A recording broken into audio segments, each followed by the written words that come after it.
like to call to order this special meeting of the Terre Haute City Council. Welcome, everyone. It's almost 5:50 p.m. on Thursday, July 10th. Michelle, can you call the roll, please?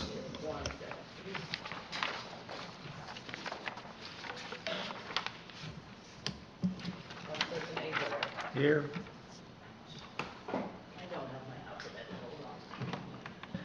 Mine starts with an A. That's why I remember you. That means I'm next. Okay. Yeah. Councilperson Boland. Do Present. it in reverse order or anything tonight? Councilperson Chalos.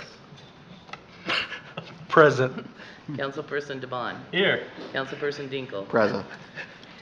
Oh boy. Councilperson Hinton. Councilperson Loudermilk. Present.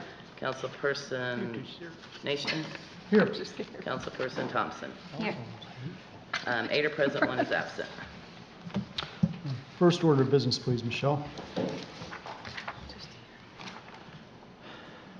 Hearings concerning CHI overhead door CF1 form resolution 11/2021 found not in substantial compliance.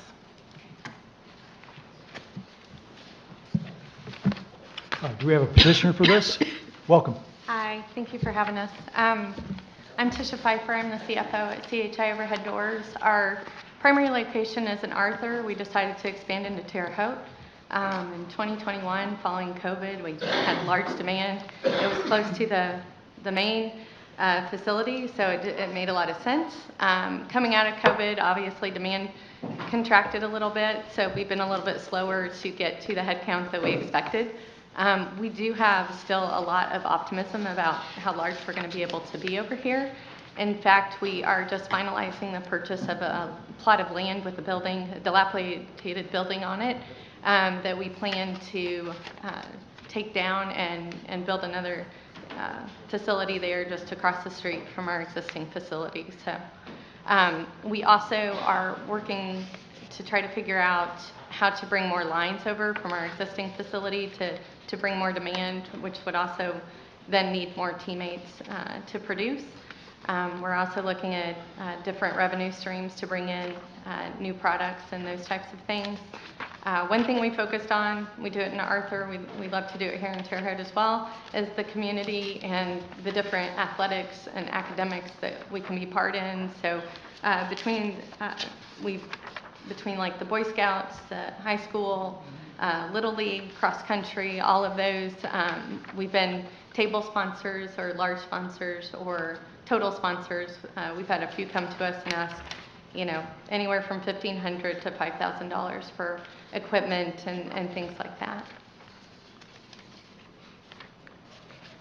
Thank you very much. Does anyone on the council want to ask a question about CHI overhead doors tax abatement?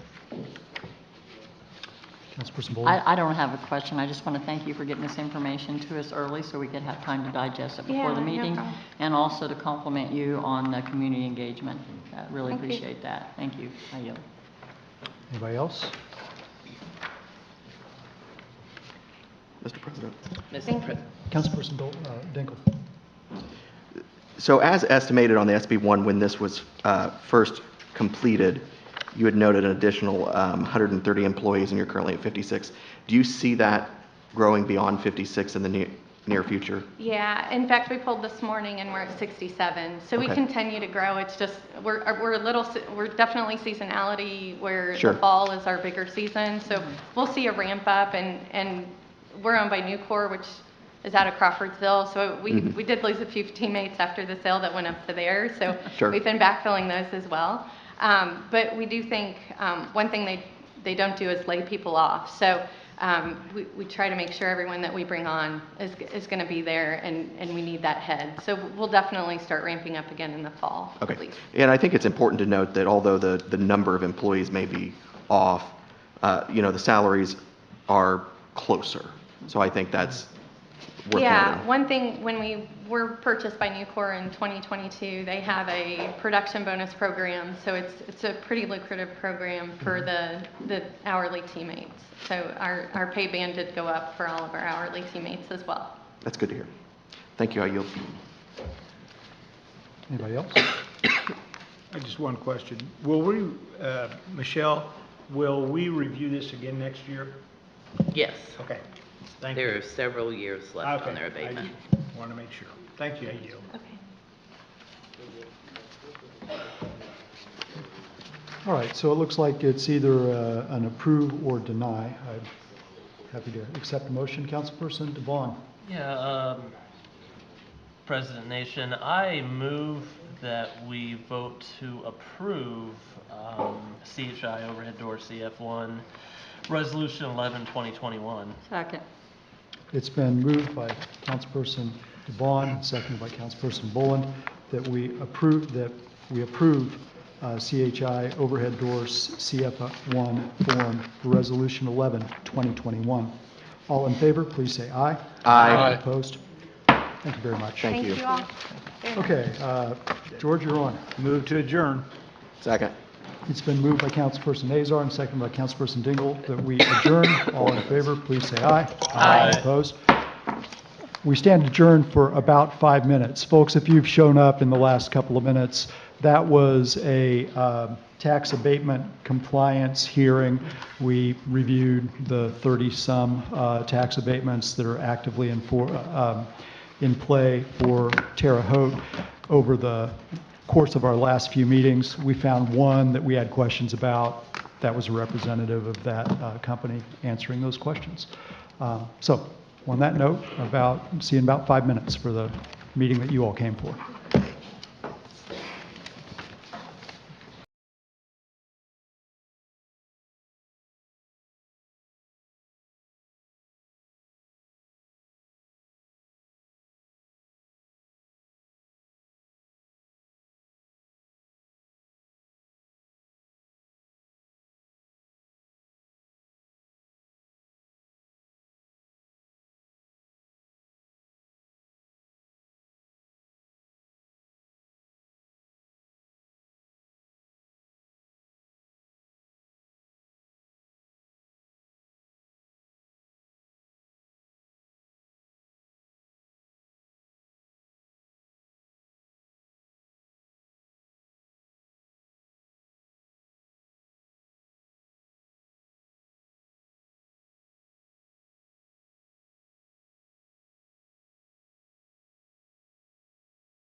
Thank you for your patience, everyone. We've had computer problems, but those have been sorted out. We're going to get started.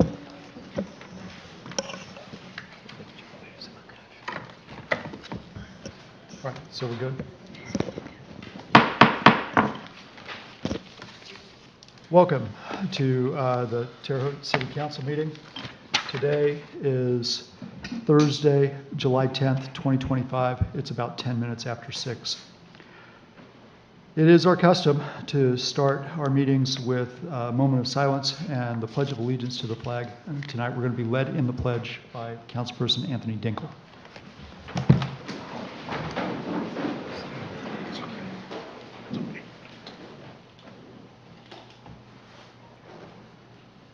I pledge allegiance to the flag of the United States of America and to the republic for which it stands, one nation, under God, indivisible, with liberty and justice for all. And I note the presence for, I think, the first time in one of these meetings of our Terre Haute city flag up there. Michelle, will you please call the roll? Councilperson Azar. Here. Councilperson Boland. Present. Councilperson Chalos. Present. Councilperson DeBon. Here. Councilperson Dinkle. Present. Councilperson Hinton. Councilperson Loudermilk. Present. Councilperson Nation. Here. Councilperson Thompson. Here. 8 are present, 1 is absent. We reserve up to 30 minutes at the beginnings of these meetings for public comment on items not on the agenda. If there's something that you would like to address the council about, now's your opportunity to approach the microphone, share your name and your comments on items that are not on the agenda.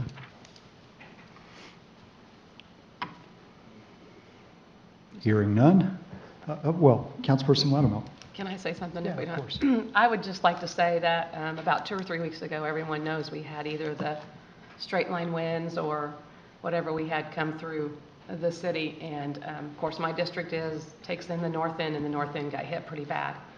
I'm in the Terrytown area, and I just wanted to take time just to really thank our street department, the wastewater utility guys, police and fire department, and of course all the neighbors up there who just tremendously came out to help each other. It was great to see. But I just wanted those departments to know how much they were appreciated. They came right up that night to help. To Jesse, I hope Jesse's here. He'd taken my frantic phone calls when I called him in the middle of the storm because we could not get through. There was no road that was open to get through. So I wanted to personally, Mayor, if you could pass that on to all those departments, that they truly did a tremendous job. Street department is still up there working, trying to pick stuff up with the limbs. So I truly appreciate everything they did. And Jesse, thank you so much. Appreciate it.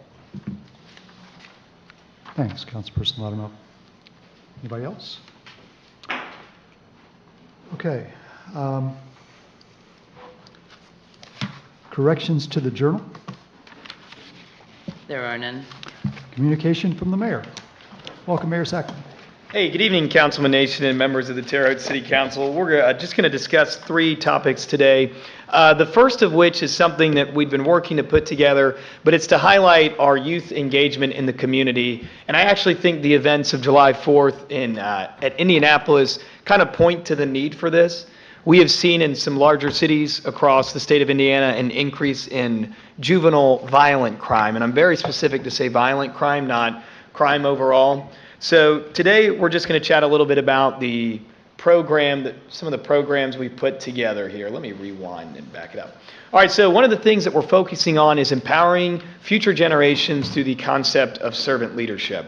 And what we do is we've created a number of programs that target students in elementary school, middle school, high school, and students who are at some of our local colleges and Indiana colleges. This is just a little bit about kind of our goals, and the bottom line is what we have seen is in communities that invest into youth engagement, they have better leaders for the next generation, but it also gives students something to do. It gives our kids something to do during the summer, and there are some correlations to decreased crime that we're seeing around the United States, and that, of course, would be our goal here. The first program I'm going to talk about is a Mayor's Youth Council. So last year it started with about 20 students, juniors and seniors at Terre Haute South, Terre Haute North, and Terre Haute West Vigo. this council was gracious to assist us in their project. Their project was to renovate one of our neighborhood parks, Coy Park.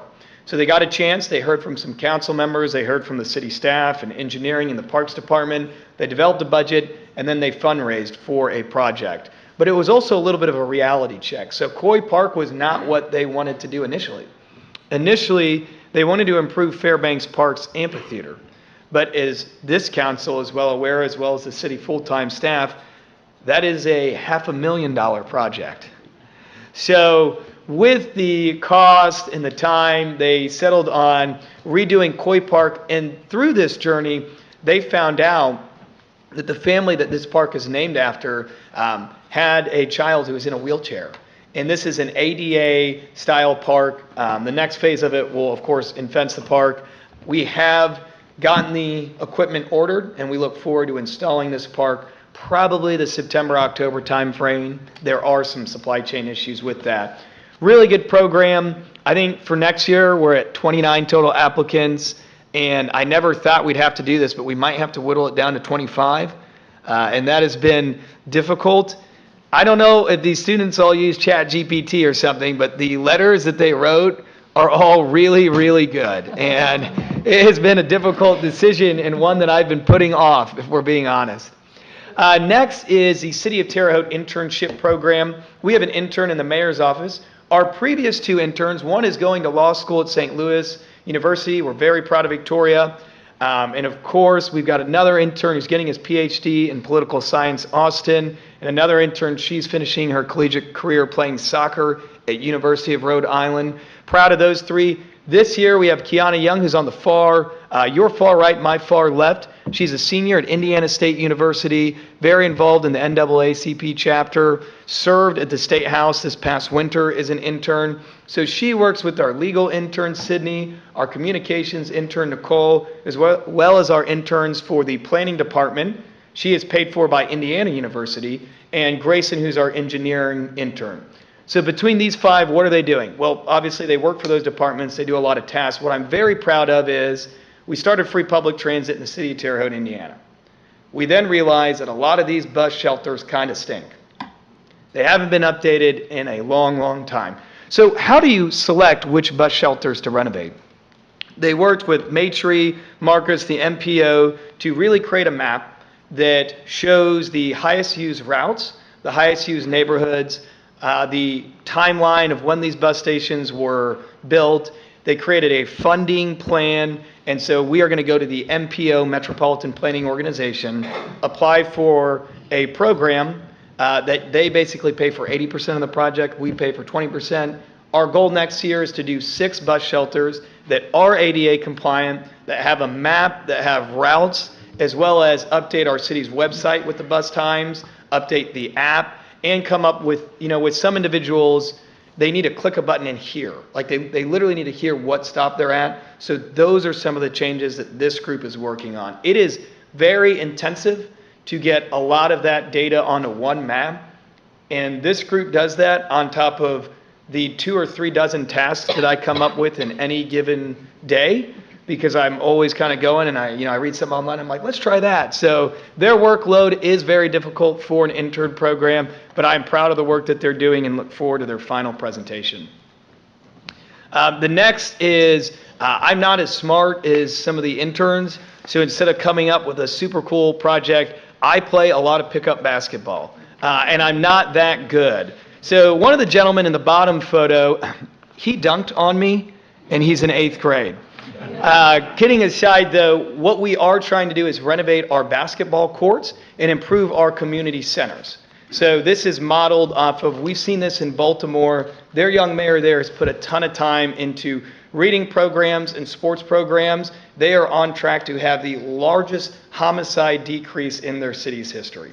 And I think that's something that was very interesting. So we are extending hours at some of our community centers. We're doing pickup basketball. I do want to give a shout out to DJ Schaus at Beast Training. He runs a Friday pickup league until 10 p.m. Right? And it's giving these kids something to do throughout the summer months, and we're proud of that. And hopefully I beat this young man next time I play him. we had a ton of interest in our internship program. We actually had applicants from as far away as Harvard and Yale. And it's very hard to select just 5 interns, but if you're from an Indiana school, you're going to get selected. I'm trying to choose the Hoosiers first. With all of that interest, how do you capture some of those students who also want to get involved? So Jesse and Eve, on top of their regular workload, have started the Civic Impact Summer Intern Series. So these students don't do the whole transit project, but over a 6-week time span, they go around to different city departments. They do about an hour-long lunch and learn, and then they do a volunteer program. So they've gotten to do a ton of cool things. Yes, they picked up trash. They went to the wastewater treatment plant. That, I think, is still the most interesting thing. They had a ton of questions about raw sewage and how to dispose of it. Never would have guessed that one, but really proud of the work that they have done. Of course, my clicker is freezing, and here it is. They got to do the jaws of life and actually get hands-on firefighting equipment. Thank you to Chief Scott and Captain Arnold for that. They got a great tour led by former Terre Haute police officer and code enforcement director Jim Schneider to learn a little bit about code enforcement and challenges that come along with it.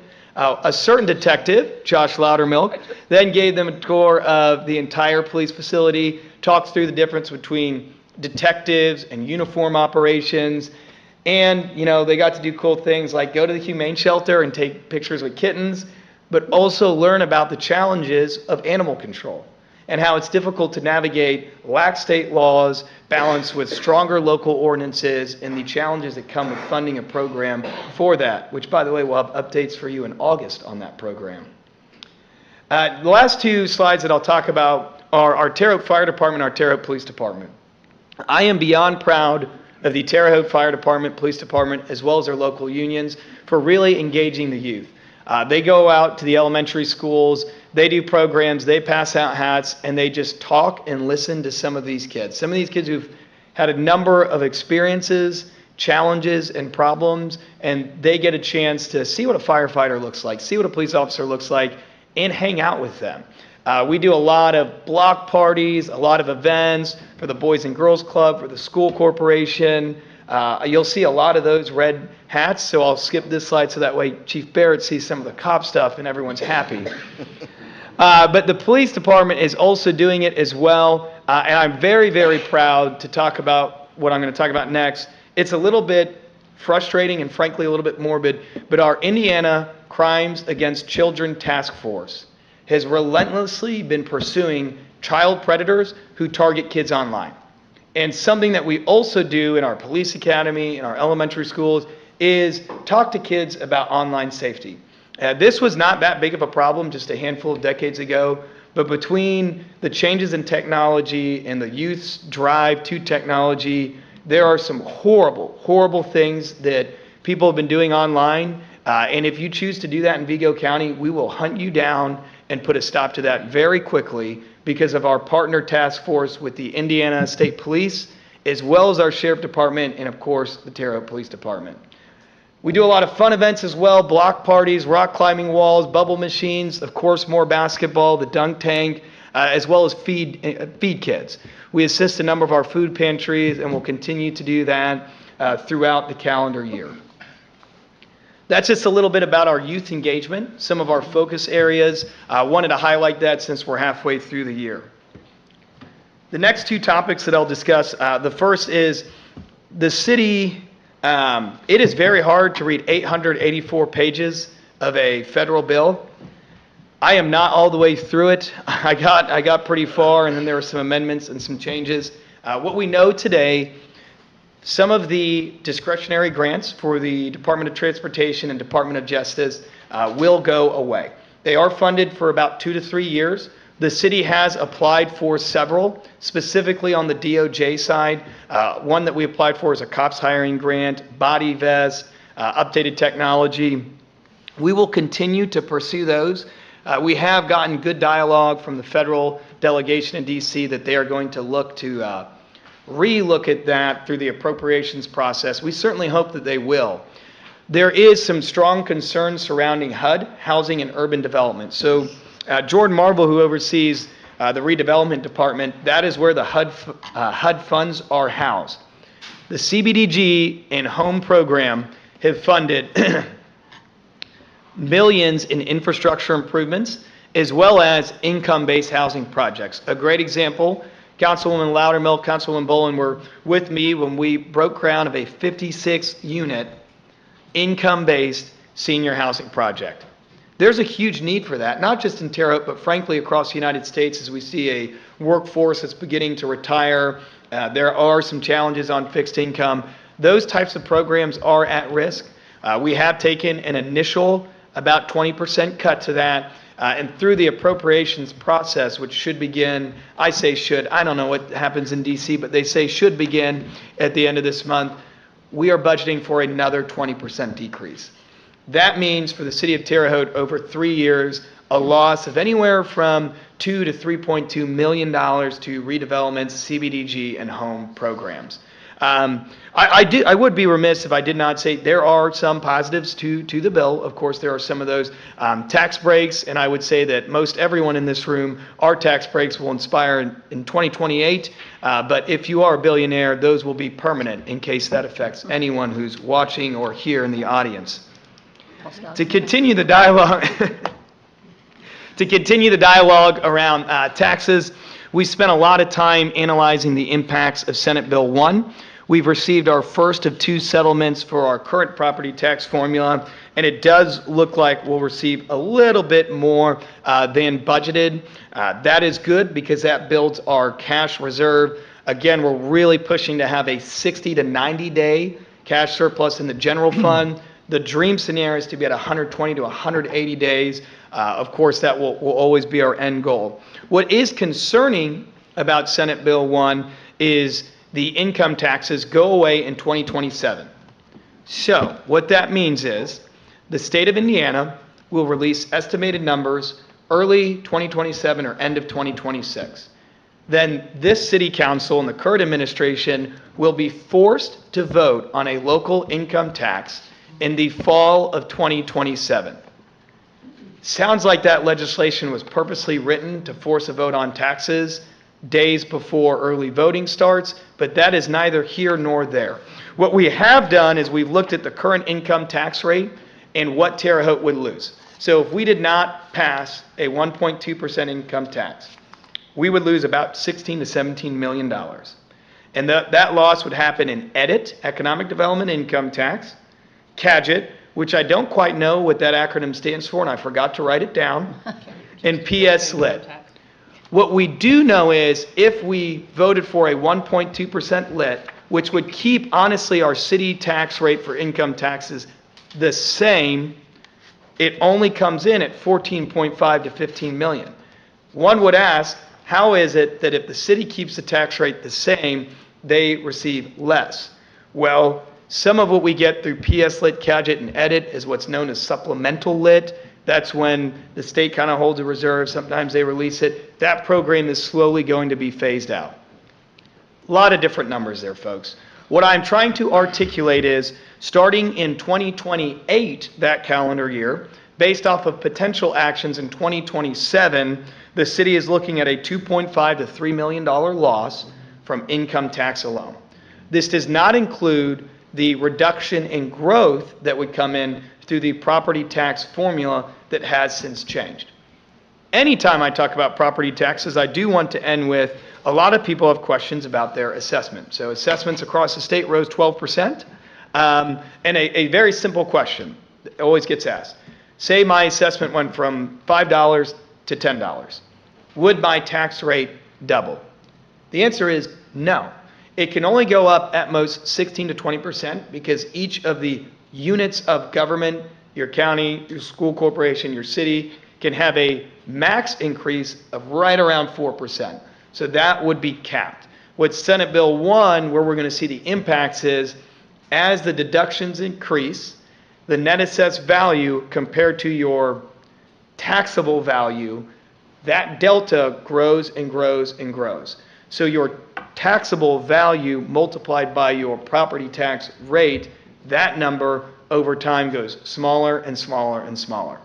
And in closing, of course, like typical fashion, if you own a super big business, your deductible and your depreciation value for business personal property tax goes through the roof, and you will enjoy a very, very massive tax break. And I'm not quite sure how that quote backs the blue, but that's what the legislator decided to do. At this time, I'll take any questions on taxes or youth engagement. Oh, boy. Councilperson Bullock? Well, I'll talk about youth engagement. I want to know if we've considered putting a three-point arc on the basketball courts for girls' basketball. Given what's going on right now, the Indiana Fever has some funding that they're giving to communities when they're doing that, so. I will look at that though, actually, Yeah. because the Indiana Pacers are funding the basketball court renovation at Hertz Rose Park, and their foundation is combined, the Pacers Fever Foundation. So that is actually a very good question, and I'll file that for Kylie. Thank you. I can't hit a three-pointer, even if they paint the line. You can come back and talk to us about that when one of the girls out to you. I yield. Thank you, Mayor. Anybody else? Councilperson Loudermilk? Mayor, CADGET stands for County Adjusted Gross Income Tax, and that's the old acronym. It's now lit, so I just thought I'd help you out there. Thank you. I had too much caffeine today, so that one slipped on me. That was the old acronym. It's all lit. Good? Good. Thank you, guys. Thanks, Mayor.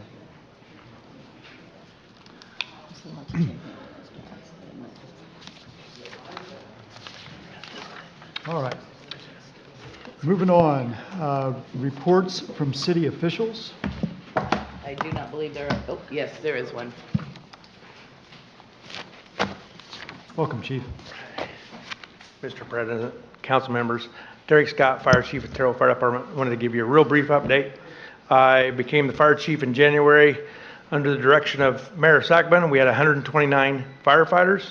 We are now at 151. Remarkable. Couldn't have done it without the support of the community and Mayor Sackman. We are currently on a new hiring list because we're getting ready to flip the jobs from a lot of guys are getting ready to retire. So in January, we'll lose 10 more guys. But currently right now, we're at 151 with 11 that graduated yesterday. So I wanted to thank the community. I want to thank your support and Mayor's support. Thought I'd give you an update. Thank you. Thank you, Chief Scott. Chief.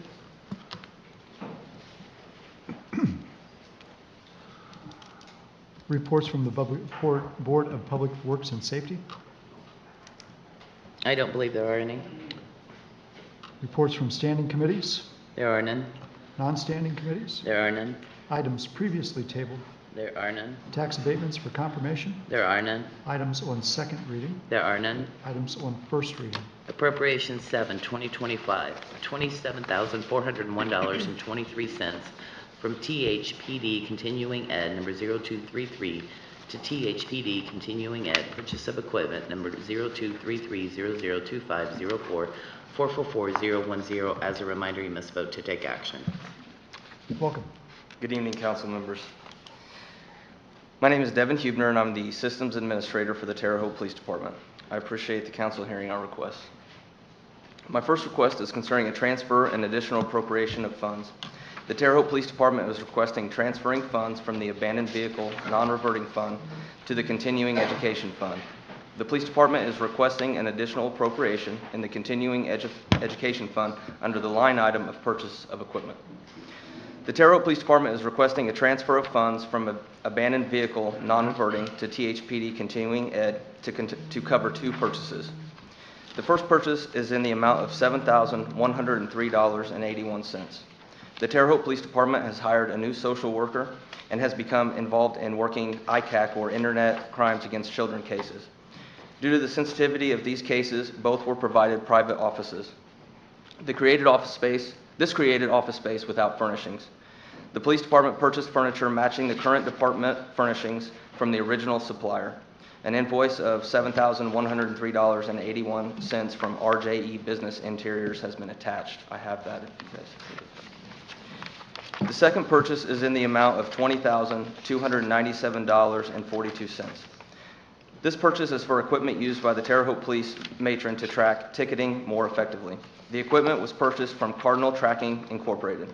Cardinal Tracking is the current company that provides equipment for the police traffic, requiring the purchase of new equipment and programming allowing for modernization. an invoice for $16,797.42 to Cardinal Tracking Incorporated. I also have it with me.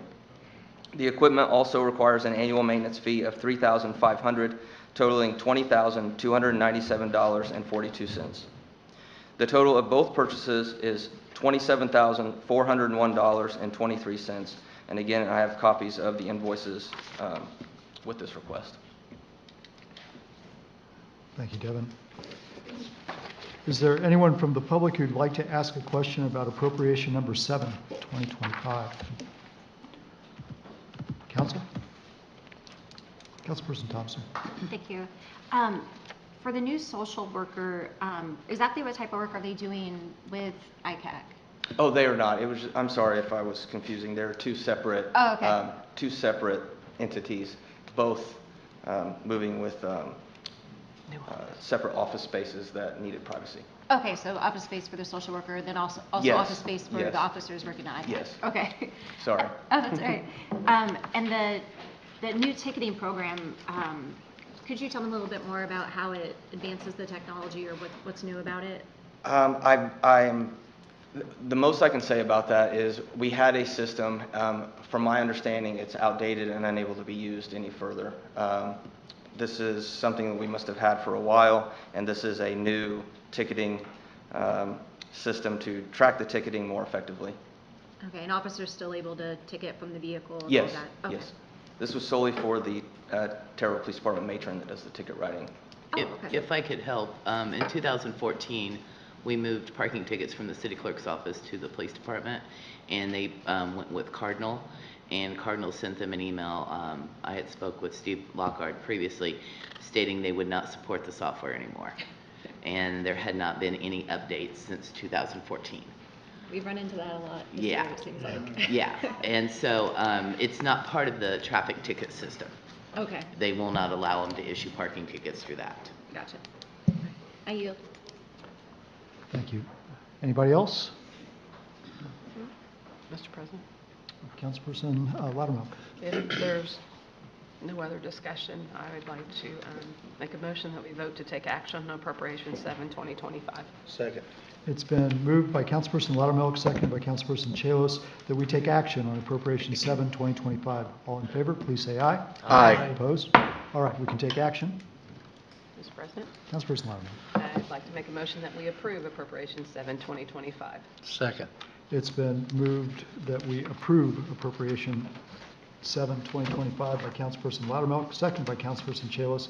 All in favor, please say aye. Aye. Opposed? All right, it's approved. General ordinances.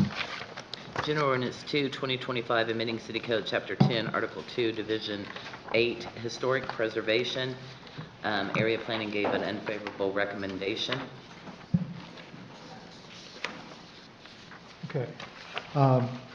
I will act as the petitioner on this, although there are 5 of us. The short version of this is that we are poised to move this into a committee, which will meet sometime this in the coming 4 weeks with the administration, hopefully with the mayor, certainly with Marcus Maurer from the Department of Engineering. The overview for this is that we're trying to avail ourselves of state code, which allows municipalities like the city of Terre Haute to form a historic preservation commission and designate local buildings and neighborhoods as historic, and then bring them under development guidelines. Those development guidelines are generally outlined in state code. Those are reflected in the ordinance that's before us. But it's not as simple as looking at the ordinance before us and saying, well, this is what they're going to do. There would be a commission formed. The commission would then adopt rules for specific neighborhoods, make recommendations about which neighborhoods would come and sites would be locally designated, and then those recommendations would come to the Terre Haute City Council for a vote. So this ordinance doesn't designate anything. This ordinance allows for the process to begin, but there's more work to do. So with all that said, I would open the floor to public comment. And unless any of my fellow 5 petitioners want to add anything beyond what I've already said. This one's signed by Councilperson Dinkle, Councilperson Chalos, myself, Councilperson Loudermilk, and Councilperson DeBon. And I think that we're all committed to working together to try to figure this out and get it to the finish line. So, on that note, I will, the public was given an opportunity to sign up out in the hallway. Many of you did. If you didn't, that's okay. You'll still have an opportunity to speak. We'll start at the top, and the very first person is Chris Wolf. So, welcome, Chris. Hey, council team. Christopher Wolf. I reside at 1139 South Center Street. I just want to open up by saying thank you so much for allowing us to have a platform to speak. And you guys are very respectful back. So I do appreciate that. You're not belittling our conversation or our agenda or our views. With that, I just want to say whatever the decision is made, I fully support you guys, and I will continue to improve my neighborhood and my historical homes that I own. And I will do that in a manner that's in a preservation type of approach. So I just want to get that out there, that I really appreciate your guys' time and your time to think about this and at least put it out on the table for others to learn about. So thank you. One thing I wanted to bring up was I watch the local news every morning, and one thing that I noticed, which kind of stood out to me a few weeks ago, was our new Terre Haute logo and brand. Are you familiar with that? And you know what it looks like, right? And the importance of it and how it was tied to Terre Haute. Well, I just want to state what one of the reporters said, and I wrote this down word for word. The reporter said that this was clearly designed with Terre Haute architectural history and cultural history in mind. So it sounds like architectural history might be of importance to Terre Haute. Maybe it is, maybe it isn't, but it could just be, hey, this is what you want to say. And then as that as that news clip continued on, the mayor popped in and had something to say about this new logo also. And he says that this brand reflects who we are as a community, our character, our value, and our vision for the future. So if I take those two statements and tie them together, it feels like to me that, hey, our future is our architectural history, correct? I mean, they could be referring to the courthouse only, but they didn't say that. They said architectural history of Terre Haute.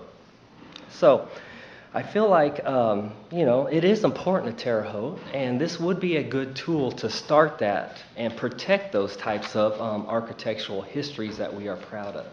Like Todd mentioned, it doesn't have to be a whole neighborhood. It doesn't have to be all of our neighborhoods that we're concerned with. It could be a particular building that Terre Haute is proud of, right? That can be protected for the future for everybody else to enjoy and admire.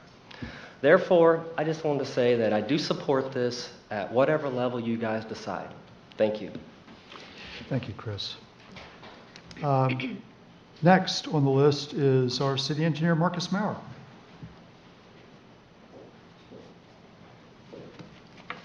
Welcome, Marcus. Good evening, President Nation, members of the council.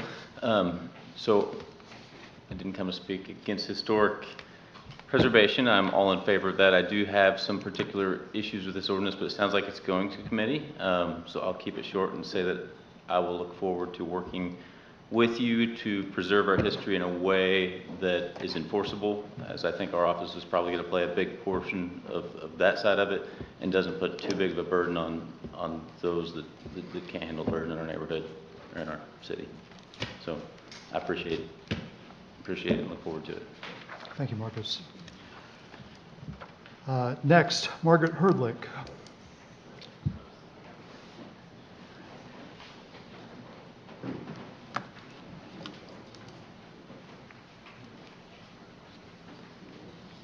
Welcome, Margaret.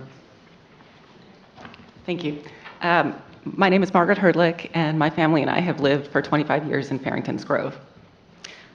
So I do support this ordinance. Why do we need a historic preservation ordinance? Well, for one thing, everyone seems to agree that we value our architectural heritage. We've already heard that tonight. I know the people in our neighborhoods do, but so do the Chamber of Commerce, the municipal government, and everyone who worked on the CU and Terre Haute 2025 plan. The plan is full of references to historic neighborhoods, historic downtown, and historic preservation. But the reality is we've done a pretty terrible job of showing it, mainly because we don't have protections in place that actually do that. So right now, those are just largely empty words that look good on a website, but they don't do much. Why do we need this now? That's a trick question, actually, because we needed this years ago. But if you went through the online story map, which is on the Historic Neighborhoods Coalition webpage, and I hope that you've all seen that because it's visually arresting and it provides a lot of historical context. But it shows how much we've lost over even just the past few decades. But it's more than that. We are at an inflection point right now with the current housing squeeze, and this is making our historic areas particularly vulnerable to inappropriate development. One example, I went to the delinquent properties tax sale in April, and it was standing room only. I had never been before, but regulars told me that that was unprecedented. And what was notable is that there were 5 or 6 people buying up most of the properties, some of them dozens of these properties. And I heard the name of one of the people, so I Googled him, and he's an investment guy from Miami, Florida, with a website that wants to sell you property, sell you your dream home. It was kind of gross, actually, because there were lots of locals there trying to buy 1 or 2 things, and sometimes they couldn't get that one property that they had come there for. So these people are going to be selling these properties or building on them, and it's a pure profit motive. I don't have anything against people making a profit, but they're not from Terre Haute, and they're delighted not to have to follow any design rules. Why would our city prioritize these people over people like me and my neighbors who have lived here and raised our families here and invested in our neighborhoods? That wouldn't make sense. And it's not, sadly, it's not just out-of-town folks. At the local level, as you know, as you've seen here, where I've certainly spoken before, some landlords, not all, but some, try to build or renovate on the cheap, having entire walls without windows, completely inappropriate porches, et cetera. Developers who demolish historic buildings for parking lots, right? In other words, things are likely to get worse, not better, if we don't do this now. Why do we need this ordinance as written? Well, this ordinance is state-enabled legislation. It is the tool given to municipalities by the Indiana legislature to protect historic areas.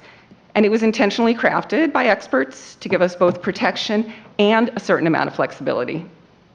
The ordinance, as written, mirrors state code for a reason, and that's so it can stand up in court to any kind of challenges. I've heard comments about tailoring the plan to Terre Haute, and I get that intent. You can call me cynical, but I am concerned that sounds a lot like, let's make this more palatable to business interests, or God forbid, let's make some aspects of this voluntary. What we've done up till now in Terre Haute has been voluntary, and it's not working. So while I agree that every community is unique, Terre Haute deserves better than preservation light. Those who oppose this ordinance may tell you it's anti-development, it's too expensive, and you don't want Big Brother telling you what you can and can't do with your property. That really pushes people's buttons. So it's a way to get people viscerally against this, this ordinance. Let's take that last one first. I do want to point out that government already tells us what we can and can't do in many cases with our properties. It's called the code. You do have to mow your lawn. You can't keep junk cars on your front lawn. So this isn't new. We keep hearing that they will dictate your paint colors. And to be honest, that is driving me a little bonkers.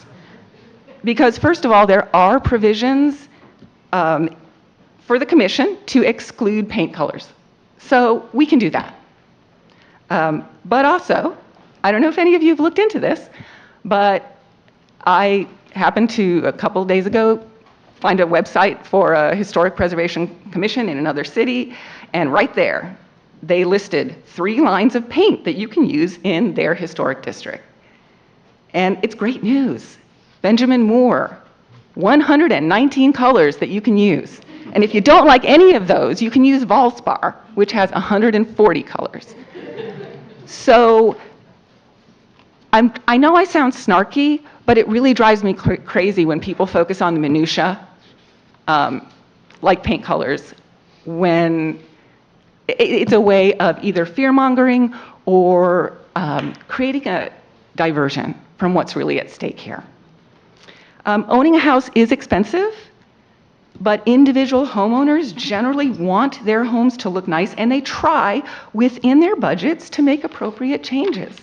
I mean, that's just a fact. They live there. They care about their homes. It's overwhelmingly those seeking a profit who want to do things on the cheap and want as few rules as possible. A local architect wrote me, quote, "For almost 45 years, I have been involved in many of the changes downtown, many of the discussions, and rarely have been able to actually convince someone that a building can be saved unless they were already inclined to agree. Often the discussion between the architect and the client has been how cheap and how fast we can build something, and do we have to comply with all the zoning rules, or can we ask for a special exception?" He also wrote that various business interests, various associations in town would be working in the background to defeat or dilute the ordinance. Quote, "Their logic may be flawed, but even flawed logic can be presented with a positive spin that can make it difficult to discuss the pros and cons of the ordinance rationally. The arguments may be that it will be difficult for a realtor to sell a house, or it may make financing more difficult, or it would add significantly to the cost of upkeep, with none of that being true." So that's one perspective from a professional who's worked here for a very long time. I do want to point out that the one role of the commission is to help property owners, to advise them, to make suggestions on how they might do things more appropriately, and to educate the public. And there are other commissions in other cities who have done walking tours, who have sponsored workshops on how to repair your home, things like that. Finally, and I am almost done, there is abundant evidence that preservation ordinances like this one are not at all anti-development. They encourage high-quality investment because they stabilize neighborhoods, they increase property values for homeowners, and they motivate homeowners to improve their homes as they see their neighborhoods thriving. The reality is that more than 40 communities in Indiana are already making this work. Communities that are larger, like Indy, smaller, like Crawfordsville, richer communities, poorer communities. So I'll close by saying a focus on design standards is not a barrier to development. It's integral. The danger is the status quo. This is not an either-or situation. Terre Haute can have strong economic growth and preserve its remaining architectural heritage. Please support this ordinance. Thank you very much.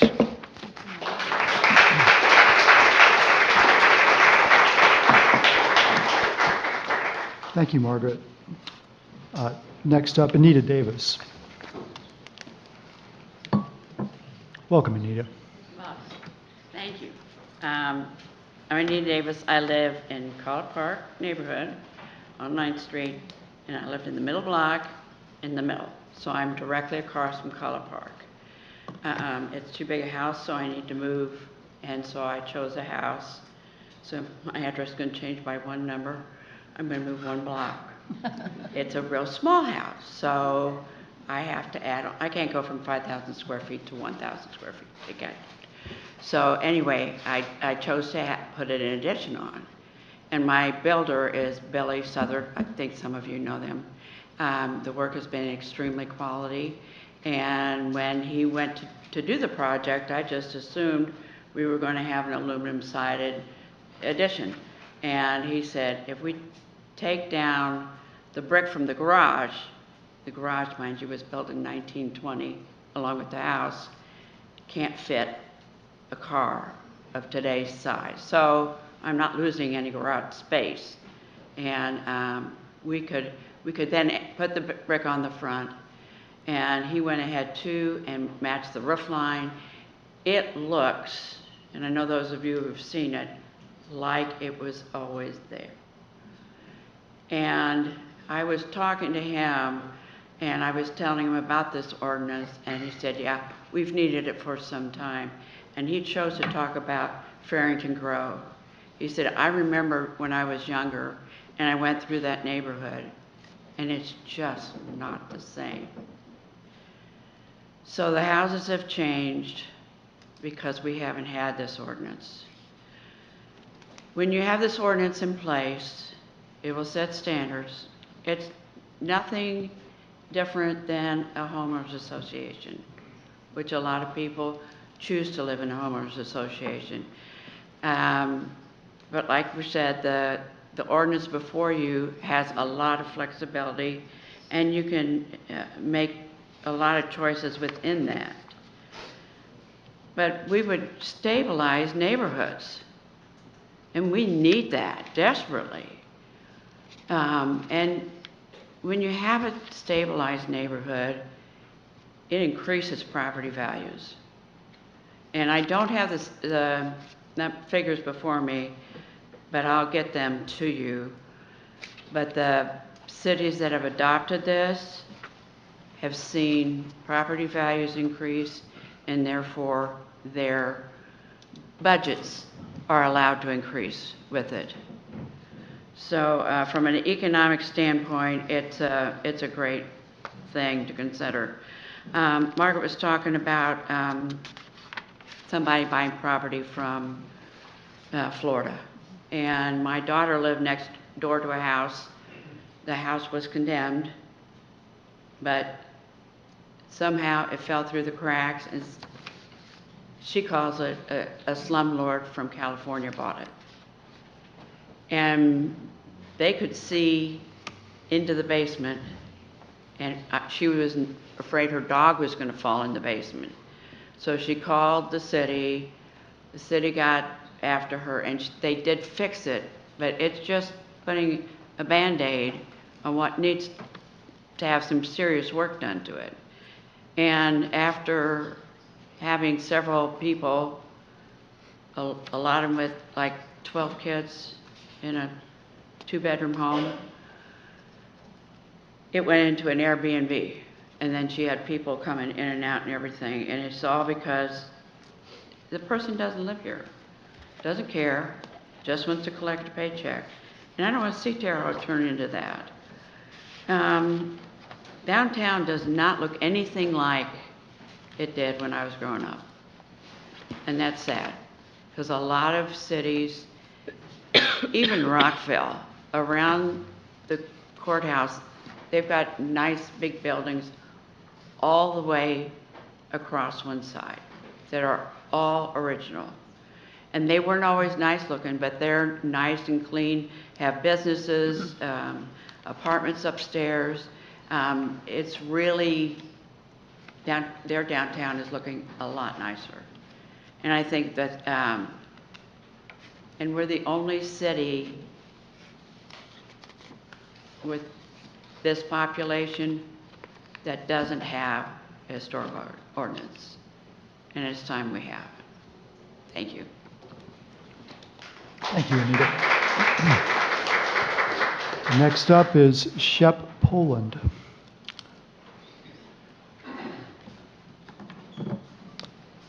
Welcome, Shep. Hello. Thank you, Mr. Mayor, President, City Council. I won't take very long, but I'm here to ask you to really think about this and be positive about this ordinance.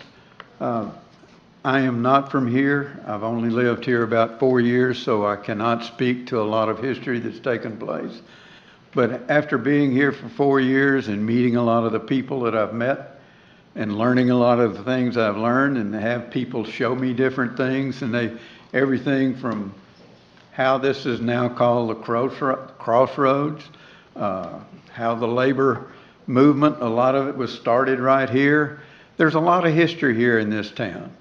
And this ordinance, I know it's going to get a lot of press and a lot of discussion, but this ordinance is not going to have its largest effect right now. It's going to affect generations in the future. When you travel, and I've traveled around a lot. I grew up in Louisiana, lived most of my working life in around the Houston, Texas area, and now I've been here 4 years. I've lived in a historical district. I had no problems with that. And what the lady said about values were very accurate. The fact that you knew what was going to be around you gave you a calming effect about what was going to happen. To preserve the history that you have here in this town is something that needs to be considered and not let it get away. The history, because it is history, it's been here for a long time, and you don't want to lose that. And you've got to think about how to preserve it. The fact that you have the commission and you have the ability now to look at it, talk about it, massage it, work it together to where it's a working thing that will go into the future is a great thing to have. And I hope that you can pass this, and I support that. And thank you. Thank you, Shep. Next up, Joe Welch.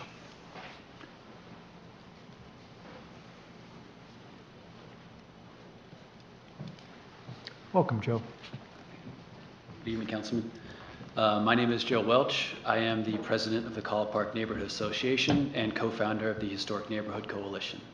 I'm here tonight to speak in strong support of adopting this enabling ordinance to create a Historic Preservation Commission for Terre Haute. Right now, Terre Haute is one of the largest cities in Indiana without any local protection for its historic properties. While we have buildings listed on the National Register, those designations are largely symbolic. They don't prevent demolition or neglect. The Indiana code that this ordinance is mirrored on, IC 36711, gives us a clear, phased approach to changing that. This ordinance doesn't impose sweeping rules overnight. It begins with a simple but powerful step of forming a local preservation commission made up of Terre Haute residents who will guide this process with transparency, fairness, and community values. From there, the process continues deliberately, first with a survey to identify what's historically and architecturally significant. Then, over time, the designation of historic districts or individual properties, one by one, always with public input and hearings. Now, this is structured, it's local, and it invites community participation. We've seen this approach work in cities across Indiana and the country. Communities that invest in preservation often see economic revitalization. Small businesses move into neighborhoods, restore buildings, property values stabilize or grow, and foot traffic increases. Historic neighborhoods attract people and investment because they offer something authentic, something lasting in which families can put down roots. The preservation also brings environmental benefits. According to the EPA, reusing existing buildings often has a lower carbon footprint than new construction. Think of it as macro recycling, a sustainable, cost-effective way to grow responsibly. The Terre Haute has already shown that we care about our history. The city's website lists many historically significant sites and neighborhoods on the National Register. If you visit the Chamber of Commerce in Clabbergirl, which is historically significant, you'll see a wall of lost historic buildings. Now, it's like an in memoriam to structures and history we can never bring back. Now, without local ordinance, we risk repeating that loss again and again. Now, creating this commission gives us the tools we need not to freeze progress, but to guide it wisely. It empowers us to protect what matters, to access preservation incentives and funding, and to involve our residents in shaping the future of their own neighborhoods. Now, I urge the council to support this enabling ordinance. Let's make this meaningful first step, one that honors our past and helps build a more vibrant, inclusive, and enduring future. And if I could take a second to invite those who have come to support of the ordinance to stand or raise your hands. Please make yourself known. Thank you very much. Thank you, Jay.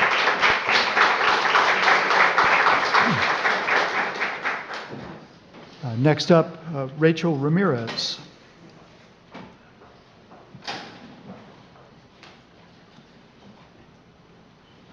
Welcome. Hi, good afternoon, everyone, and thank you for the time and the platform tonight. For those of you who don't know me, my name is Rachel Ramirez. I am a part of the College Park Neighborhood Association, and I am not originally from Terre Haute. I am from the Chicago suburbs, so moving to a new town and learning the culture and learning about the history is very rich to me, and I'm really in favor of supporting it. But tonight, I am not speaking on my own behalf. I would like to read in honor of Nathan Hawkins. He is a resident of Terre Haute and the author of the article Dwindling Heritage. If you would like to read it, it has been posted on both College Park Neighborhood Association and the Farrington Grove Facebook pages. So, sorry, my nose is running. Okay, so here's his statement in favor of the Historic Preservation Ordinance for Terre Haute. My name is Nathan Hawkins, and while I regret that I cannot attend in person today, I wanted to share my strong support for the Historic Preservation Ordinance before you. I'm a young person who feels especially lucky to have grown up in the historic Farrington Grove district. I am fascinated by the exquisite architecture and the layers of history that make this neighborhood an endlessly educational place to live in. This environment has fueled my passion for preservation, but living here has also been exhausting. I have witnessed the steady erosion of the places I love as houses are torn down or disfigured through shoddy renovations. I, my parents, and my neighborhood know what it takes to keep up an old house going. So we do so because we know how precious these resources are, to those memories of those who preceded us, to the vitality of our neighborhood today, to future Hoshians who deserve to live in a rich, textured, and timeless place. Still, we make these investments knowing that they could be erased by future owners, like a house flipper or a landlord looking for profit over the authenticity that sustains a community. It is deeply discouraging to watch this unfold with hardly any ability to do something about it. Frustrating, especially because the tools exist, and there are communities implementing them all around us. I deeply want Terre Haute to move beyond its poor reputation for not embracing preservation, and I believe many of us do see ways preservation can lift us up, how holding on to legacy of our past can strengthen our pride in our community and encourage newcomers to put down roots here, like me. But the status quo has long favored interests who do not share this vision. It's time to change that. I urge you to support this historic preservation ordinance. So that concludes his speech, and I also wanted to thank you again for the time today and for the consideration. So have a good evening. Thank you, Rachel. Next up, Heidi Isaiah.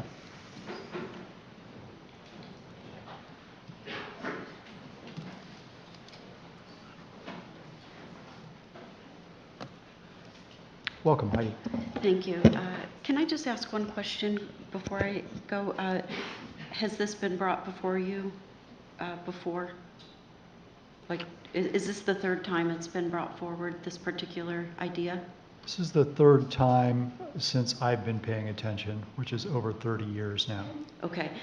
I just want, do I need to state my name? Heidi Isaiah, Edgewood Grove resident. Thank you. I'm only asking that because it seems that the people who spoke prior to me had said it's long overdue.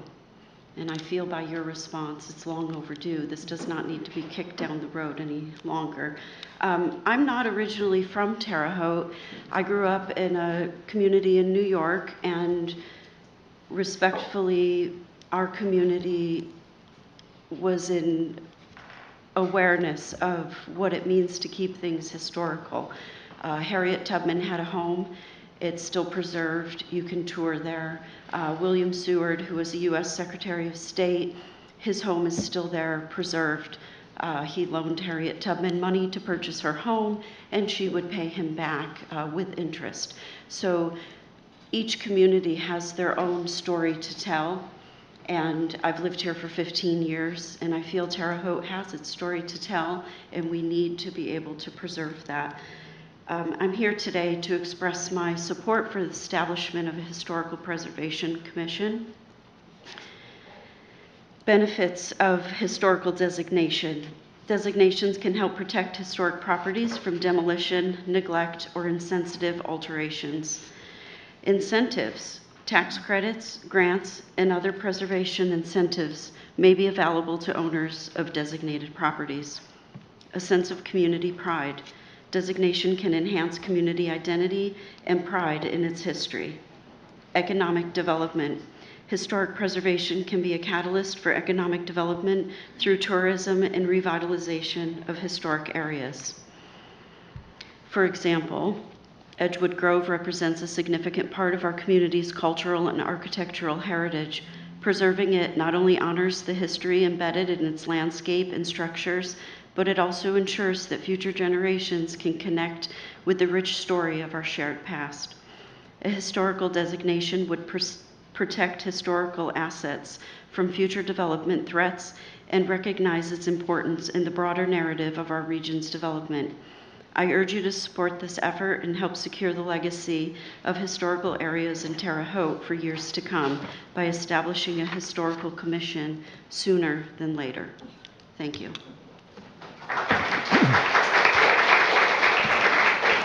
Thank you, Heidi. Next up is Wendy Bennett. Welcome, Wendy. Thank you. My name is Wendy Bennett, and I am the evil investor. I have over 30 homes that I have taken, most of them, well, some of them have been condemned, in Farrington Grove, and lovingly put them together and rent them out. We've spent a lot of money investing in our community, our neighborhood, where my children live, where my son is my business partner. And we lovingly preserve these homes. Now, I understand the concern about historic neighborhoods because we've worked really hard to keep our houses so that you know that they're an old house. But I have found that the Farrington Grove Association in general has been very close to me as an investor, and I have no say. They do not welcome me on their board because I am an investor and they are homeowners. And so my concern over this whole thing is, will we have any say?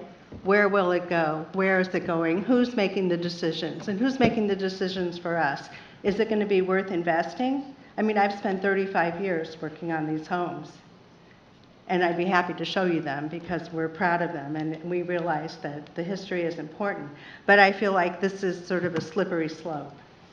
And so I am voicing my concern. Anyone have any questions? And hello, Anita. Your kids have even lived in my houses, 2 of them. And I own them. So, anyway, thank you. Thank you, Wendy. Next up is Vinny Isaiah. Thanks, Vinny.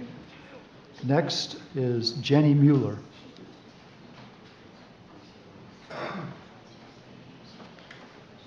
Welcome, Jenny. Hello, thank you for your time this evening. I don't really have a lot of new things to say. What I had planned to say, a lot of people already said. I do want to speak out in favor of this ordinance and historic preservation. As you heard, there were a lot of people spoke tonight on the benefits of that.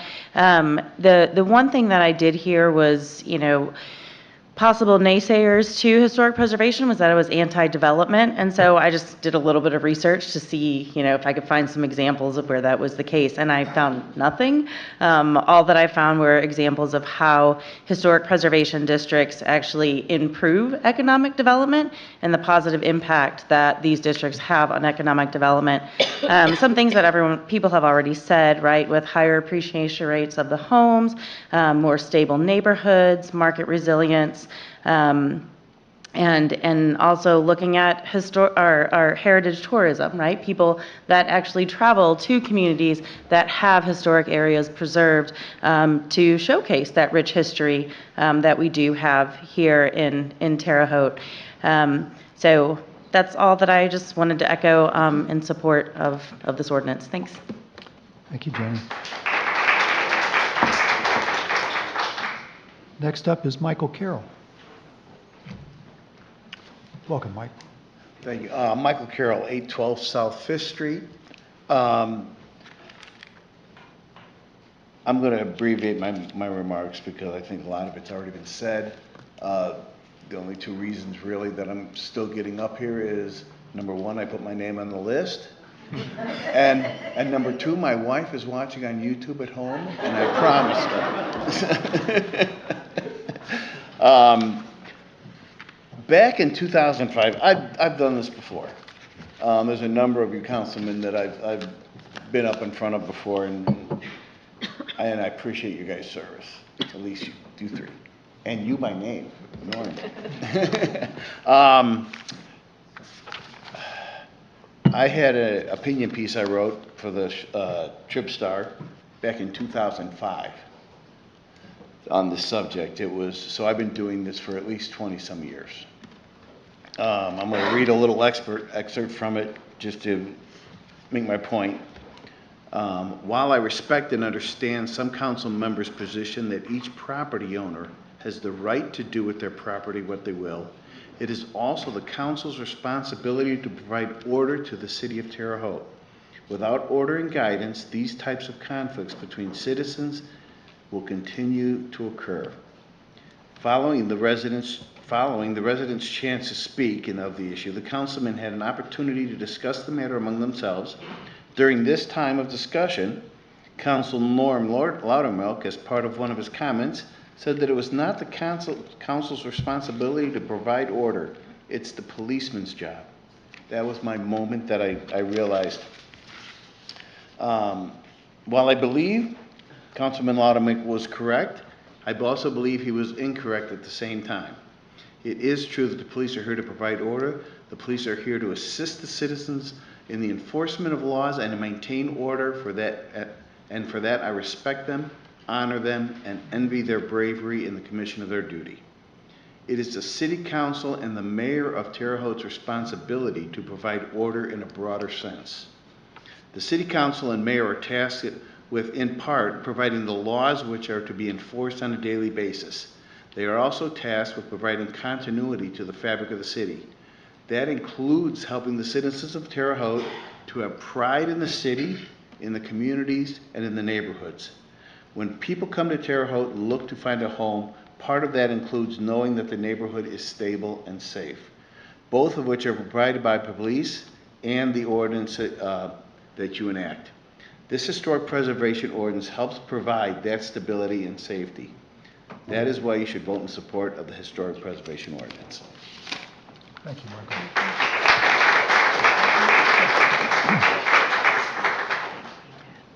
Next on the list is William Bennett. Welcome, William. Thank you. I basically just wanted to state my objection, for obvious reasons. Some things on these properties are too difficult or too expensive to fix and try to maintain in the way that they were built 100 years ago or 200 years ago. Some of these things are not safe anymore. You can't have, a railing on a balcony or a porch, that is so short that they accepted back then.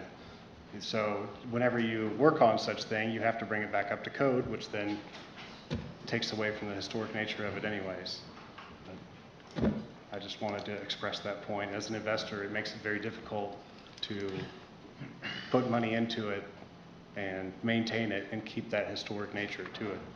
And we try to do the best we can, but sometimes it's just not possible, and more restrictions on it impedes progress. So, thank you. Thank you, William. Next, Brittany Stapp-Wolf. Hello, thank you. Welcome, Brittany. Before I start what I have written here, I just wanted to make a remark to this young man's comment about the handrails. My husband owns a construction company here in Terre Haute, and we do specialize in historical homes. And the solution to that problem would just be you can still save the railing. You can just build up a platform, put it right back on top, meet your standards, and it still provides safety. So there are ways to restore these properties in a historical fashion that is respectful of the property. So, I'm Brittany Wolf, and I'm a member of the Farrington's Grove Preservation Board. And ever since I was a little girl, I have been obsessed with Egypt. There's something deeply moving about being able to stand in front of something thousands of years old, touching it, seeing it, feeling the energy of its space. You can sense the presence of those who came before you. You can ask, who built this? Why? What did it mean to them? Who protected it? That kind of learning satisfies a yearning inside of me that nothing else can touch, falling down rabbit holes of pharaohs and pyramids and uncovering layers of history. It's my happy place. And while I haven't made it to Egypt yet, I've realized something. I can make a difference here. I may not be able to protect the pyramids, but I can fight to protect what we have here in Terre Haute, our own pieces of history that are just as meaningful in their own way. In Europe, buildings thousands of years old still stand. They are a living testament to a nation's history and pride, and yet here in our own city, we continue to let pieces of our past be torn down. We've struggled to come together and to save structures that, if preserved, could one day become treasures to the state, monuments to our identity and to our roots. I hope that 200 years from now, Terre Haute still exists, and that her architecture still stands with her. That someone years from now will walk through our streets and feel the same wonder I feel when I look at ancient ruins. Because this isn't just about old buildings, it's about us. Because at the end of the day, we are all just memories. We're pages in a book and stories that are passed down. But monuments stand. They stand to be seen, they stand to remind, and they stand to inspire generations to come. Think about Chauncey Rose and George Fawkes. They stood before you today, and they saw the buildings they designed or they funded, the neighborhoods they helped shape. What would they say? Would they be proud? Or would they wonder why we allowed their legacy, their gifts to the city, to be erased? I could rattle off statistics about how studies consistently show that historic districts are more than just charming, they're economically smart. According to the National Trust for Historic Preservation, properties in historic districts appreciate at higher rates than those in non-designated areas. In fact, a report from Indiana Landmarks found that homes in Indiana local historic districts tend to be more stable during market downturns and recover faster afterwards. Preservation also promotes reinvestment. Did you know that for every dollar spent on rehabilitation, approximately $1.50 is returned back to the local economy? These aren't just beautiful buildings, they're financial assets to the entire community. I hope you'll consider what this means to the constituents who sit before you today, to people like me who dream of a Terre Haute that still holds on to its soul. Many of us have years of experience. Many of you have years of experience, and debatably more wisdom, but I ask you to use that wisdom to not just look forward, but to look back and realize what's worth saving. Terre Haute can be beautiful again. She can be the queen city that she once was, and I believe that truly. Just close your eyes and envision this. All of our historic districts, fully restored, standing proud as the crown jewels of this community. So tonight, I'm not just asking you to preserve buildings, I'm asking you to preserve meaning, to preserve identity, to preserve the spirit of a city that still has so much to give. Let this be the moment where we choose legacy over loss, where we draw a line in the sand to say this place matters. This is worth fighting for. Because if we don't, if we let time and neglect continue to erase the stories etched in brick and stone, then what will be left to inspire future generations? What will they touch? What will they feel? What will they remember us by? We have an opportunity to shape the future by honoring its past. Let's make sure that long after we're gone, Terre Haute still has a story that's worth telling. Thank you.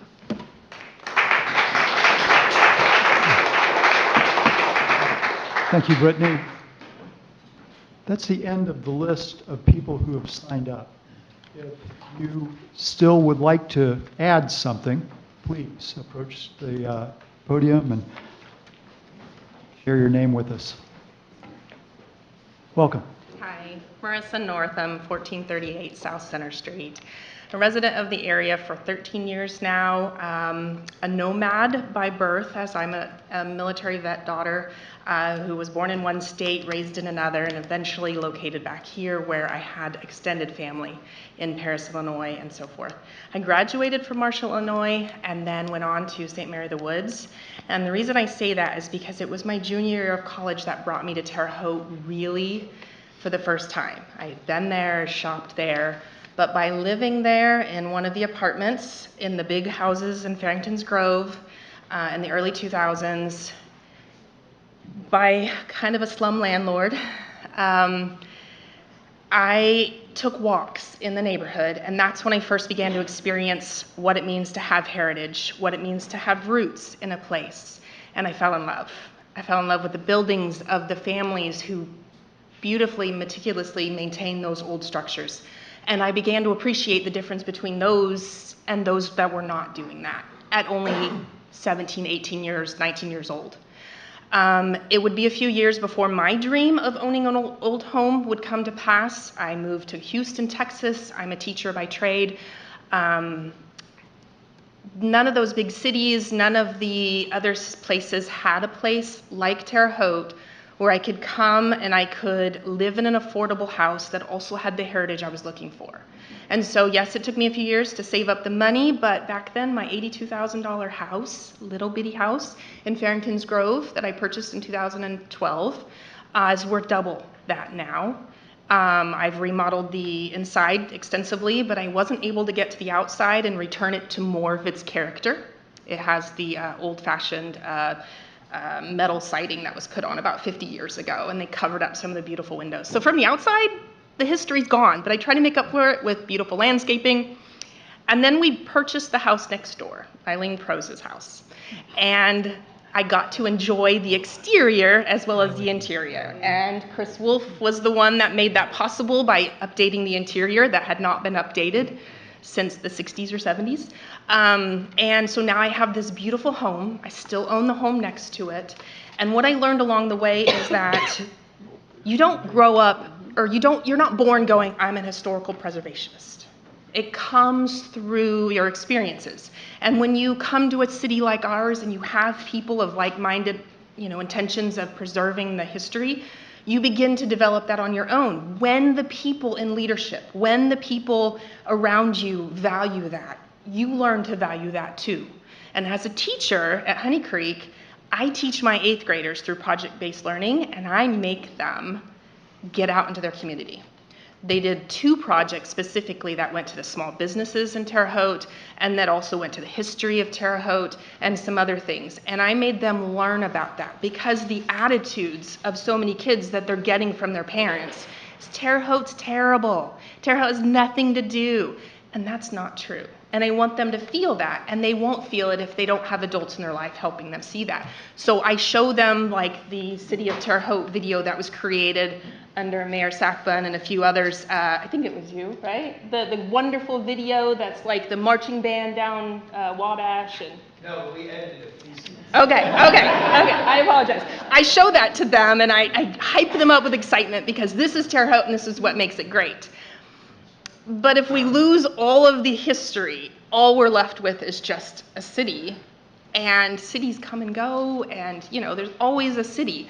But people will spend their money. People will move here if we have something to provide, if we have some heritage, some roots, for people to latch onto. So, of course, I'm in favor of it. I'm glad you guys are talking about it. I'm not saying it's perfect as is. I'm not one to say that. But I'm glad you're talking about it. So please keep open minds and be willing to have that dialogue and keep this going. Thank you. Thank you, Melissa.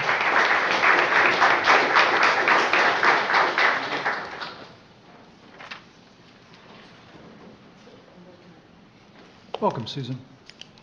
Hi, I'm Susan Tingley. My husband and I, Michael, my husband and I own a house at 2015 South Center. We've lived there for 27 years. And I just recently learned, we're south of Holman, and I recently learned that the fine folks in Farrington's Grove refer to our area as SOFA, south of Farrington, so thank you for that. We now have a label. I worked for several years. I retired from the Vigo County Historical Society and Museum a few years ago. And prior to that, I was part of a group that worked to save and restore and renovate the Ehrman Manufacturing Company, the building where the museum is located now. Had we not done that, that property was destined to be a parking lot. So we're very happy that we were able to do that. So obviously history, local history is important to me. Also, my friend Fran Latanzio and I have co-authored 2 books, Pillars of the Community, volumes 1 and 2. And they feature architectural details of historical buildings and homes in Terre Haute. And Fran took photos. For 45 years, she was the photography professor at ISU. And I knew a little bit about history, so I wrote the history blurbs about the people that lived and worked in the buildings. Interestingly enough, I know I sent all of you an email. We knew there were going to be buildings that were torn down. You know, we approached the process in 2 ways. One was we knew people that we wanted to feature, so we went to look for a building that they had lived or worked in, a historic building. And the other was to find the properties and then dig in the archives at the Historical Museum, trying to find who lived there, who worked there, whatever. The buildings that were torn down were sad. I mean, somebody mentioned Chauncey Rose earlier, and it's really sad. There were no buildings that had his name on them. I mean, unless you count Rose Hallman, but those are not as old as what we were looking for. The original Rose Poly is gone. The Rose Orphanage, the Rose Dispensary, all these buildings were gone, and they were significant in that they were related to one of our founding fathers, Chauncey Rose. We did end up getting to tell his story because we just kind of bent the rules that we had for ourselves a little bit and used, over at Fairbanks Park, we used the Chauncey Rose Memorial and told a little bit about the old post office there. But in addition to not having buildings, buildings being torn down, some buildings were so updated that we really couldn't get a decent photograph, a nice architectural detail that identified the history of the building. Eugene Debs' house has been renovated so much, and we love the house. We love Eugene Debs. Fran found a little tiny spot up in a porch that you could see part of the original, and she got that photo. It was important enough for us to do that, but there were other homes and buildings that we just had to rule out because they didn't contain the architectural details of the historic nature. So from a firsthand experience, it's tough in Terre Haute sometimes to find buildings that haven't been, I'll just say ruined. The history has been ruined on a lot of the buildings that we have. I did learn when I was working for the History Center that there have been studies that show that people, when they want to move to a community, they actually look for history centers, museums, historical societies. They look for, somebody that's preserving your local heritage and your architecture. They look for that because they realize that a community that supports that is a community that cares about itself. And those are communities that they want to live and work in. So keep that in mind when we're looking at, it's not just about, a group of people that want to preserve the history. We're not just all history nuts. It does have something to do, has something to say about our community that we would actually care about that. So obviously I support the ordinance. Thank you. Thank you, Susan.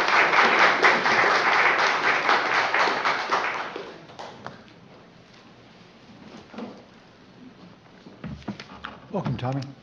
Good evening, Mr. President, members of the council. My name is Tommy Kleckner. I'm Director of the Western Regional Office for Indiana Landmarks. The Western Regional Office is located at 669 Ohio Street.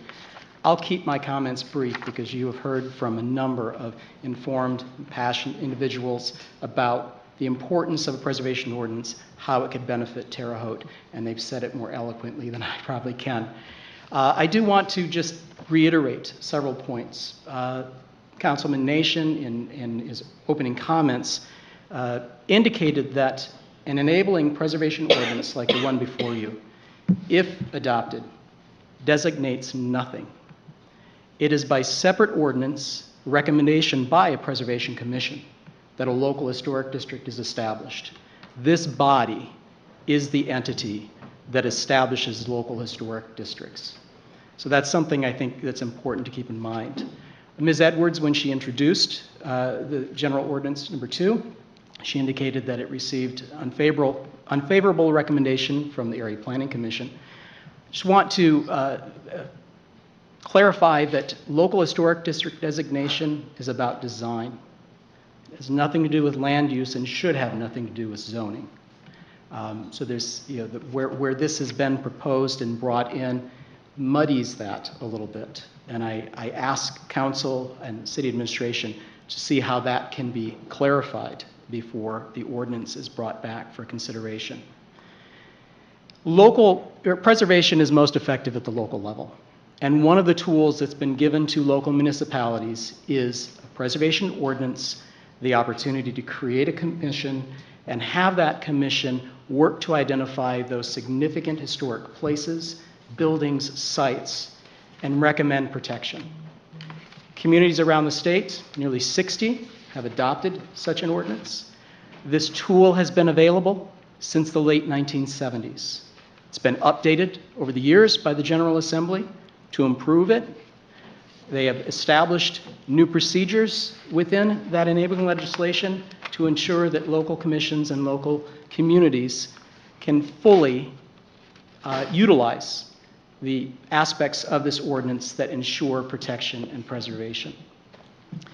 I've been in Terre Haute long enough to, see the suffering of the losses of incredible historic buildings. We have had infill. We've had good examples of infill. That's another role that a Preservation Commission can play when new construction is proposed in a local historic district, the opportunity for design review. And as I'd stated in testimony on another matter last month, the City of Terre Haute has no design review procedures. Even with incentives that have been provided to various developments, rarely has design of the proposed building or project been something that's been considered. A Preservation Commission has that ability if that's taking place within a local historic district.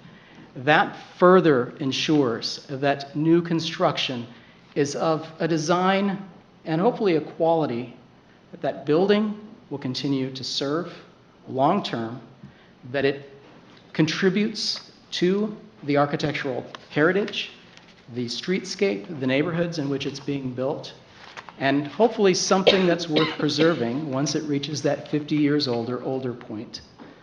So Indiana Landmarks supports a preservation ordinance for Terre Haute. It has worked with communities around the state that has adopted such ordinances.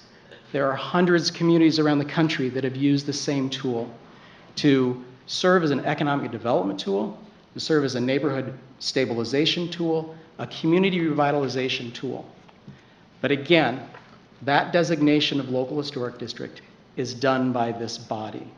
So I ask that the council give consideration to this ordinance If you choose to send this to committee for further working, discussions, I offer my assistance. I offer Indiana Landmarks as a resource. And I ask that you engage with the neighborhoods, the property owners who have spoken this evening, with the Farrington's Grove Historical District, Inc., with the College Park Neighborhood Association, those on Ohio Boulevard and Edgewood Grove, who have mobilized when threats have come up within their neighborhoods. But engage with the historic property owners within the area. I ask that you engage with all of those, investment properties as well. Ms. Bennett has spoken about the great investment she has made over 35 years that she has invested. So I ask that you engage with those individuals as well, as hopefully you bring the finished ordinance forward within short time. Thank you very much. Thank you, Tommy.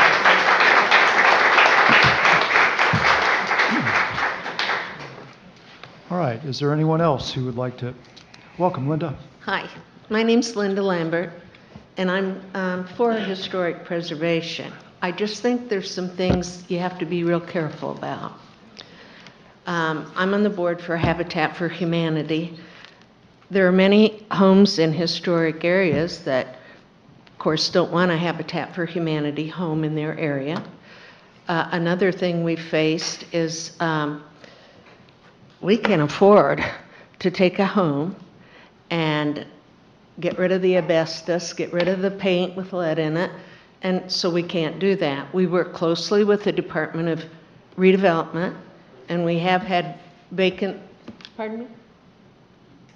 We have had vacant lots, and the city's worked well with us. We help the working poor to have a home they can own, and we put them in neighborhoods that have some areas that need revitalized. There's good and bad homes in all of these areas. I just think to have a 7-member board to decide, and I've lived in Farrington Grove and I loved it. I lived on Center and Deming Street for a long time. I lived in Edgewood Grove for over 20 years. And I'm for it, but it just can't be across the board. Who are these people going to make the decisions? There are a lot of things you have to think about. Some buildings cannot be saved. I mean it. Who's going to put all the money into it? I know a lot of the landlords in here and homeowners have put money in their homes, but Farrington Grove's a mixed bag of houses. Drive through it. College Park is probably a little more stable from a historical perspective. But you have to think of people, and a lot of young people don't want, and people coming to Terre Haute don't want old homes. And it might add to our history, and I love history. I taught history. And I have been to Egypt and stood by the pyramids, and it is an experience. But this isn't that. This isn't a historical antiquity. But when a former mayor wanted to tear this building down and have a city-county building, get rid of the courthouse, you know, the Art Deco and Nouveau, we were all just, we couldn't believe it. And it failed. It failed. I mean, I'm for saving things that can be saved, but I just think you have to be careful to tell personal property owners, and some people in Farrington Grove when I lived there didn't have the money to preserve. It's expensive. It really is. I'm for it, but where are all these people going to come from? But working with Habitat, I've learned a lot about neighborhoods. And everybody has a soft spot. I grew up on 18th and Crawford. I'm one of 11 children. My house is pretty much destroyed now. A lot of it's fallen down. And I don't want to create neighborhoods that are too elitist either. I think, you know, every time we try to help some group, somebody says, no, I don't want it in my neighborhood. And this goes back to when I was a teenager in Terre Haute. So I think we just have to be careful. Preserve, yes, but think of all the people, not just a few people, and who's going to decide the qualifications for somebody to be on a 7-member committee to decide these things. I really think I'm for preservation, don't get me wrong. I just think you better really think about this and what is really good and what will bring progress. Thank you. Thank you, Linda. Is there anyone else who would like to address the council about this?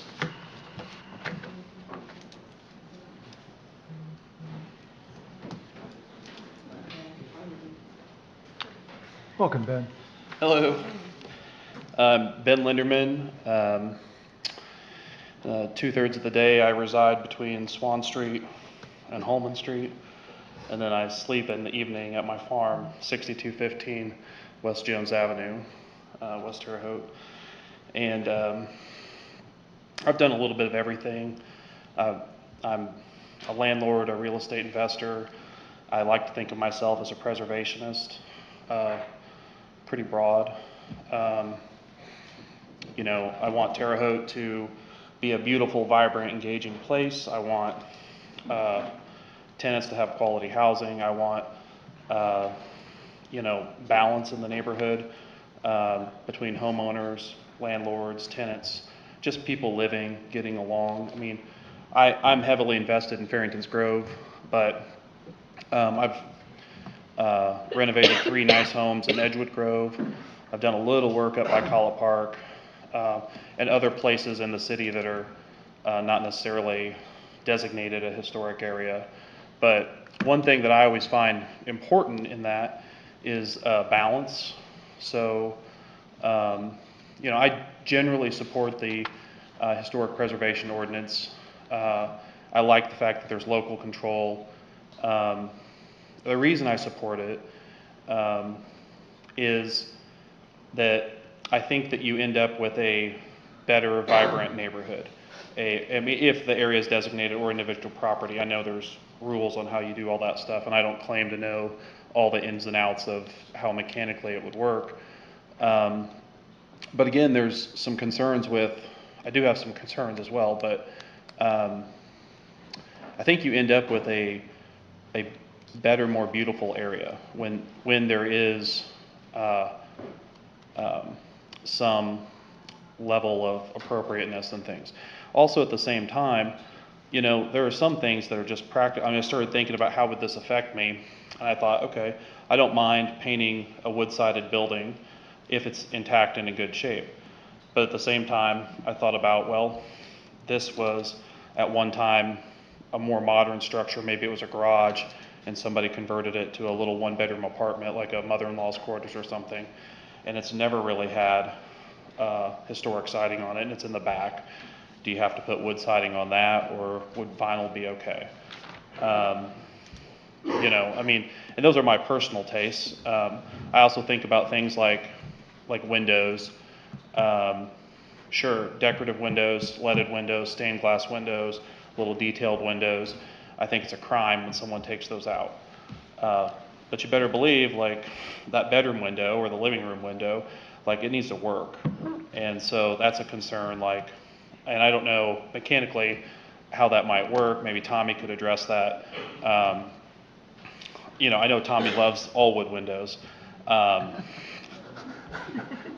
We've had that conversation, but I'm just being practical, you know, and pragmatic about that. Those are some things I think about. So that's what I mean about balance in consideration when you guys go to committee, because obviously that we also have the property maintenance code here tonight, and you know, Marcus wants to make sure you have a good operating window, and if you read that code, that's what it talks about. So those are, I'm going to get stuck trying to comply with that, or you know, and balance that. And so I just want to make sure that you guys are taking into consideration those types of things when you guys do go to committee. And like, you know, like, I mean, Farrington's Grove, College Park, Edgewood Grove, Ohio Boulevard, and many other places and individual properties in the city. I mean, you don't have, I mean, look around, oops, sorry, I hit the mic.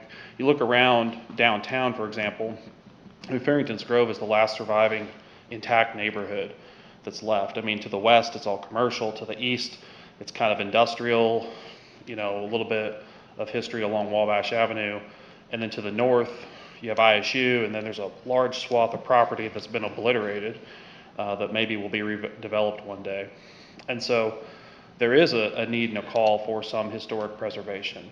I just ask that you look at it with the lens of making sure that you're including people that are actually going to have to comply with it. And not everyone's an individual homeowner, not every property is still used as a home. And so how do you find that balance to make sure that we can have safe housing and also housing that is well preserved? Because, you know, you go down to Madison, Indiana and look at that place, that if you've ever been there, that place is incredible. I mean, it's just off the chain. I know everybody talks about Madison as the standard bearer, but there's many places like that. And we could have that here too. We could have that historic tourism here. There's an opportunity for that. There's a lot of opportunity to do this the right way.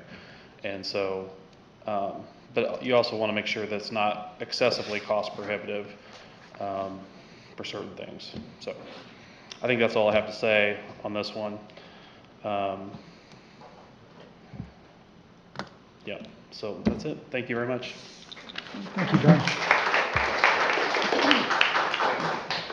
Is there anyone else who would like to address General Ordinance 2 before we turn inward and go into council discussion? Okay, hearing none. Council? Councilperson Thompson.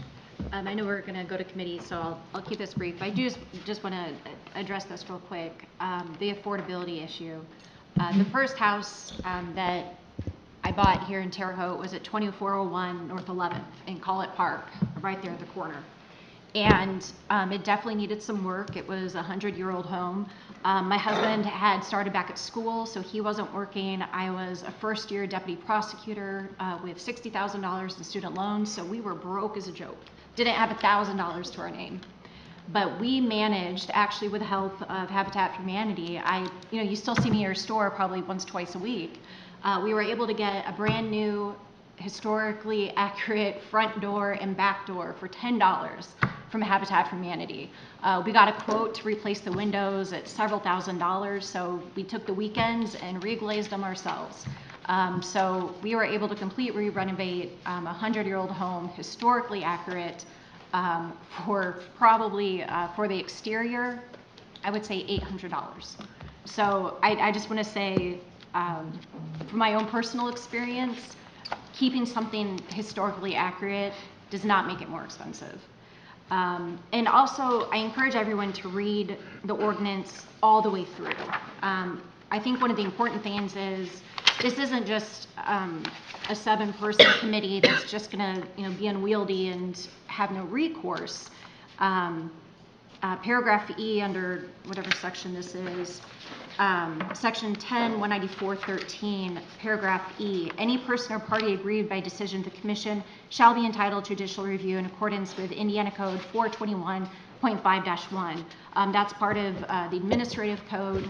Basically, if you get a ruling from this commission that you don't like, you have the ability to go to court, circuit court, superior court, and file a request and have the court overrule the commission. So there are procedures in place that take that into consideration. I just want to make sure to make that point.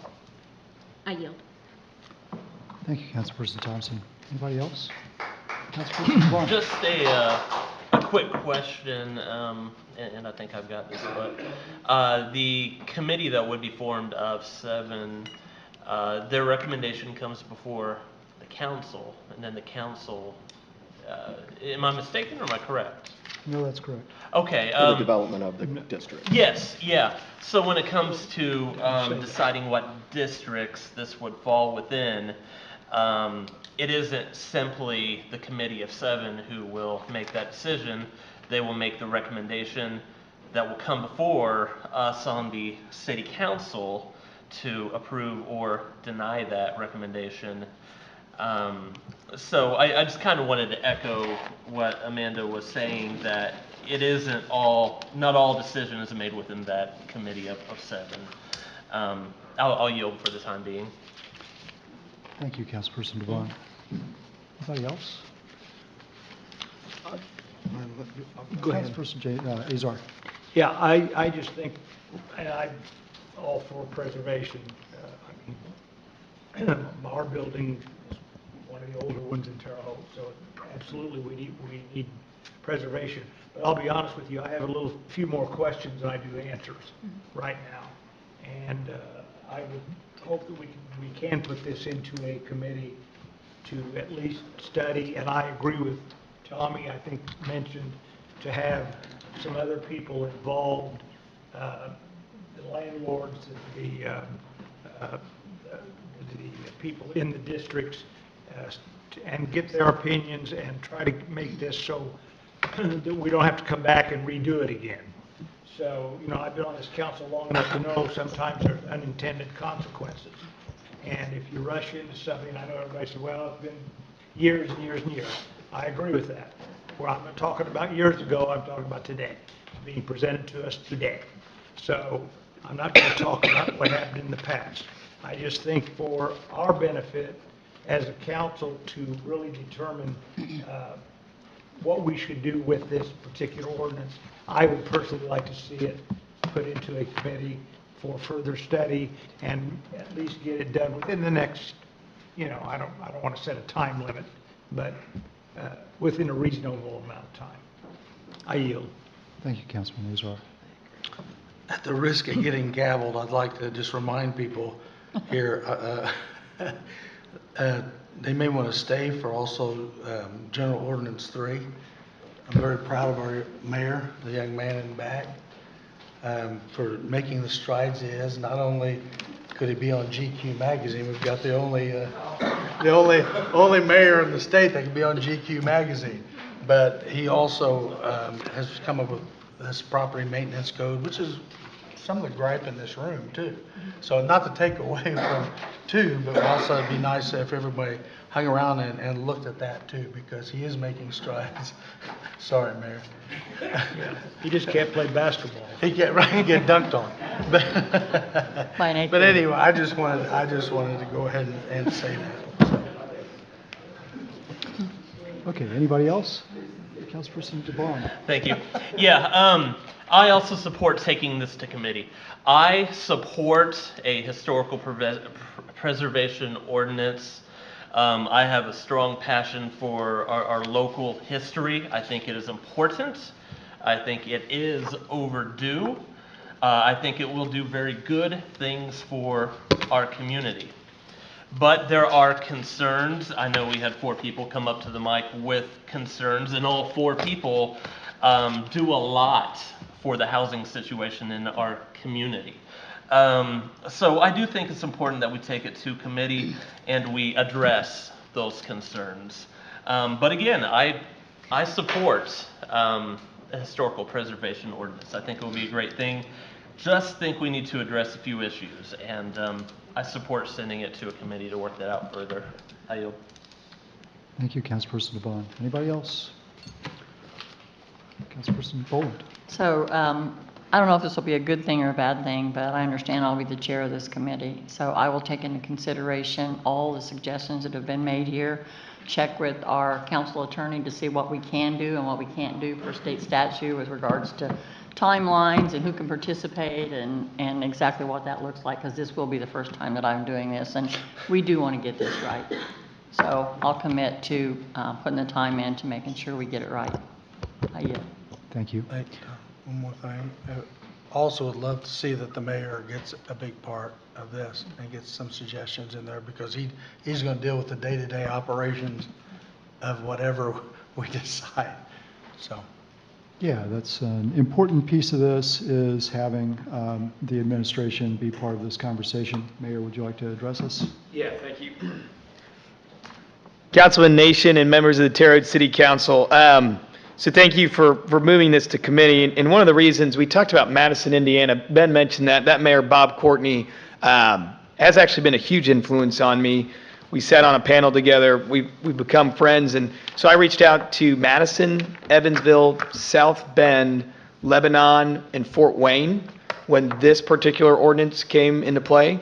And I think something that's really interesting is what others are doing that I don't think we've gotten there is the survey, the facade grants, and there's a lot more. So I know there's going to be a lot of passionate people here today who will be upset that this was not passed as written. But what I would ask is to understand that the council and the administration is taking time to actually do it right, because there will need to be serious discussions about the ordinance itself as well as its intent. For a just quick specific example, when I look at some of the other communities, there are entire city departments that staff this. And some are volunteers, some of the smaller ones, some of the large ones have a city staff member whose only purpose is to review the certificates, meet with the builders, help with the conversations, and that's something that does need to be taken into account when looking at this ordinance.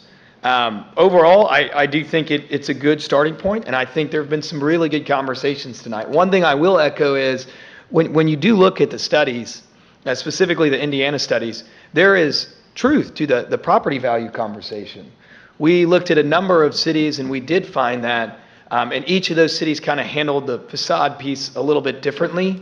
And that facade piece, that funding conversation, really helped alleviate the individuals who said this doesn't make sense because we cannot afford that due to a number of reasons. So I think other communities have found a way to land this plane, and it's important that we continue to look at others as well as look at our own internal staff, our own internal budgets, as we work to find a solution to this. I know City Hall was mentioned, and I do want to touch on that. It costs $6.3 million to finish the City Hall renovation. And that's a project that we're not doing, at least not anytime in the near future, because of the cost to that. And again, $2 million already went into fixing the roof so that way the staff didn't have leaks falling on them while they were working. And I think that really provides some kind of scope as to what happens when we discuss historic buildings and how to work with them. I feel like if I asked a lot of people on the street, as well as even some of the people in this room walking around the community saying, would you feel okay if I took $6.3 million, so a little bit under 6% of the entire budget when you include sanitary and redevelopment, and used it on our offices, how would you feel about that? $6.3 million.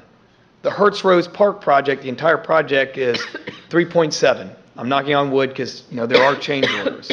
So I think that provides a good example of when we look at the larger commercial side, why we need to have conversations about balancing TIF funding and historic preservation and projects, as well as the residential side, the 2-bed, 1-bath house, as well as the large 5-story, 6-story building.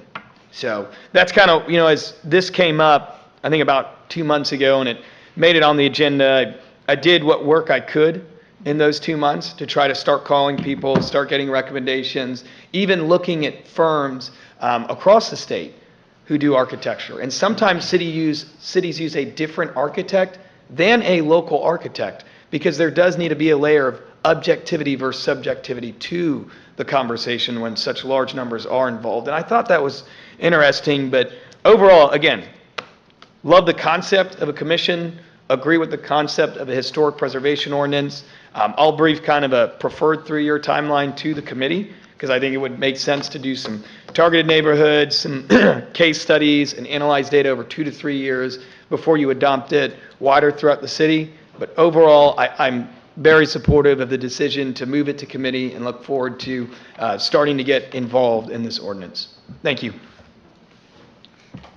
Thank you, Mayor. One bit of pushback.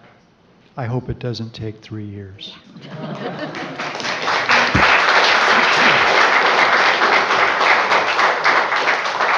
On that note, I'd like to formally appoint or move this to committee. I think I just do that, don't I, Michelle? Assign it to committee? Does it require a motion and a second? That motion to take action. Okay. You need a motion and a second, but once it goes into committee, then the chairperson of the committee will need to call a meeting. And it's a vote to take action. You're not taking action. That's why I'm not sure about the official. It's moving to committed, not action. Yeah. It's not action.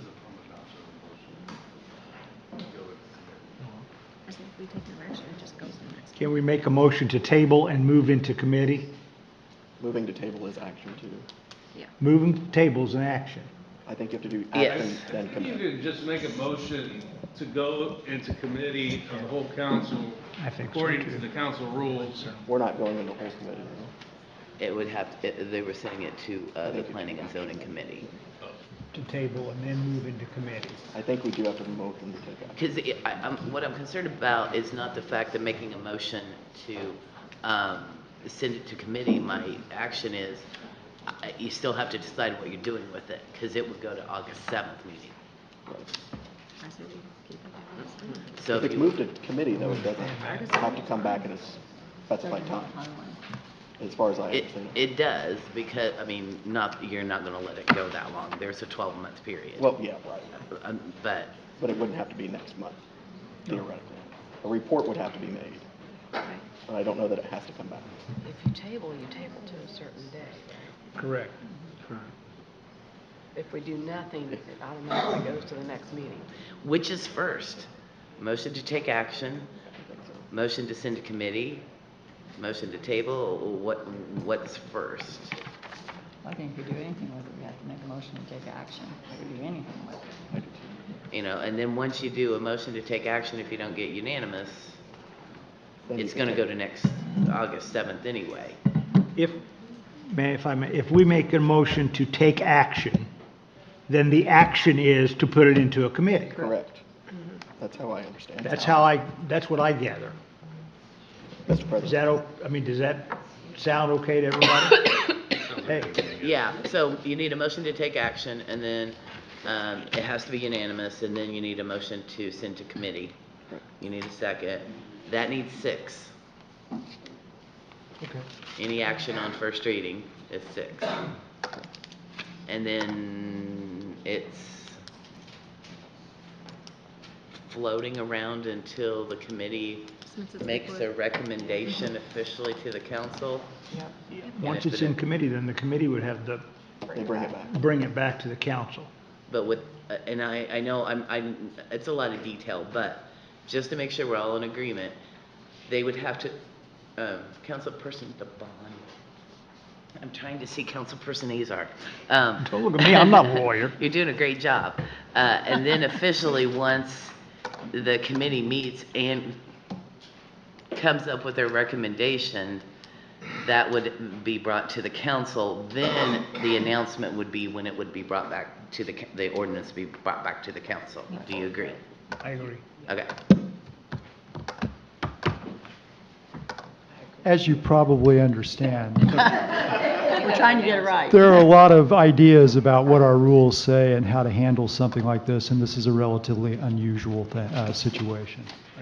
So, on that note, Councilperson Dinkle. Okay, first, since I haven't spoken yet, I do want to say, I was proud to be a co-sponsor of this legislation. I think it's long overdue.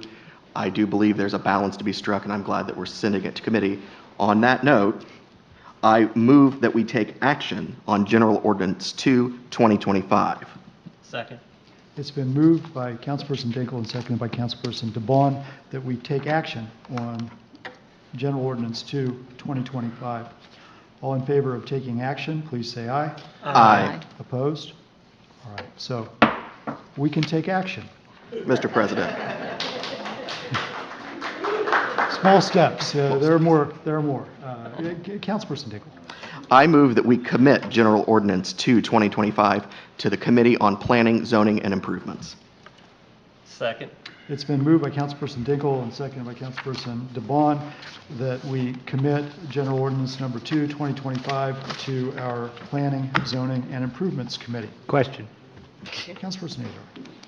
Would you please let all the council know when you have a meeting, even though we won't be able to vote? Certainly. That way, some of us that maybe can be at those meetings, we will be. Certainly. Thank you. You know, I looked at the two lists. There's a list of members of the Planning, Zoning, and Improvement Committee. That committee is chaired by Councilperson Tammy Boland, and its members are George Azar, Curtis DeBon IV, Candace Hinton, and Amanda Thompson. So you can come, George. We'll let everybody else know. And then I looked at the list of the 5 co-sponsors of this piece of legislation. Councilperson Dinkle, Councilperson Chalos, Councilperson Nation, Councilperson Loudermilk, and Councilperson DeBon. Councilperson DeBon is the only one who overlaps both committees, but when you count them all up, all 9 council members are either on the committee or helping sponsor this piece of legislation. So you're all invited. But to be clear, the people, if there is a vote taken and a recommendation put forward to the council itself, it will be the 5 members of the Planning, Zoning, and Improvements Committee who actually have a vote in that. Right? Correct. Okay. Like I said, this is different. We haven't done one like this for a while. Okay, so. All those in favor? All those in favor. It's been moved by Councilperson Dinkle, second by Councilperson DeBon, et cetera, that we commit it. All in favor, please say aye. Aye. Opposed? All right. So it is moved into a committee that will be chaired by Councilperson Boland, and we'll all participate, and we will work to get the administration to be able to, on a schedule that at least Marcus and others who are interested can attend also. Thank you, everyone, for your patience. At this time, I'd like to take a 5-minute break before we continue with our business. So you can quietly leave if you want to, although we urge you to stick around if you want to, too.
You know who did that?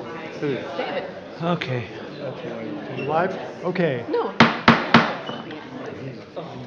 Welcome back, everybody. It's about 8:20 p.m. and we are reconvening this meeting of the Terre Haute City Council. Next order of business, please, Michelle. General Ordinance 3, 2025, amending City Code, Chapter 7, Article 6, Property Maintenance Code. You must vote to take action. Thank you. Do we have a petitioner on this one? Welcome, Mayor. Hey, good evening again, Councilman Nation and members of the Terre Haute City Council. What you have before you is General Ordinance 3. It's an ordinance amending the Terre Haute City Code, Chapter 7, Article 6, the Property Maintenance Code. So to kind of contextualize this, hit some of the details, what I'd like to say is right now you have a building, and then the building starts to get run down. Maybe there's trash in the front yard, maybe there's not, and then eventually it's a condemned building. An A to Z system. What this ordinance does, which a number of communities have done in the state, I cited several on the Terre Haute Mayor's Facebook page, what this does is it provides a B, C, D, E, F, all the way to Z system. It allows the Department of Engineering and Building Inspection Department to say, hey, here are the minimum safety standards needed. As I drive around Terre Haute, there's a lot of people that I work with that frankly will never attend a city council meeting. It's not necessarily because they don't want to. Sometimes it's they can't find a ride, or they have work, or they don't even have the means to. This ordinance is designed to address some of our properties that are on the road to being condemned, that are owned by some of the out-of-town landlords that have been kind of addressed and referenced throughout tonight, and say, hey, before you start moving along your business, we got to find a way to fix the property that you have. It is tenant protection. There is leniency to the ordinance where building inspection can work with a homeowner if they don't have the financial means to meet the minimum safety standard and give them grace from a human aspect. A couple of portions that I'd like to just quickly hit that, to me, I think really, really matter. The first is the purpose section, and I won't read this word for word, but the focus of this is promoting physical and mental health and social well-being of the people, and to prevent and control the incidence of communicable disease, to reduce environmental hazards, the health, to regulate privately and publicly owned buildings, structures, or improvements for the purpose of maintaining adequate sanitation and public health, and to protect the safety of the people and to promote the general welfare. This is the type of ordinance that would have stopped Ray Park's clubhouse decline before a community had to spend millions of dollars to save a building. A lot of what we've heard in previous ordinances discussed tonight are, how do we save something? And oftentimes those conversations get very emotional when a building's on its last leg. And, it's got the red sticker and demolition has been planned. This helps us to stop getting from this point, to stop getting to that point. We've talked about 30 years, 30 years, we've seen different ordinances. I kind of phrase this as, this is to get involved at year 0, 5, 10, 15, 20, and 25 to help something prevent it from being demolished. Again, another section that I'll reference, section 7-162, the last kind of closing words, minimum level of health and safety. It does go over exterior property areas. It does talk about minimum property maintenance standards for structures and buildings. It does things like reference, you can't have your private tree be cut up, throw it out assuming the city's going to take it when that was private contracted work and you're required to remove that, and it can't just stay there. It provides a legal mechanism to stop some of that.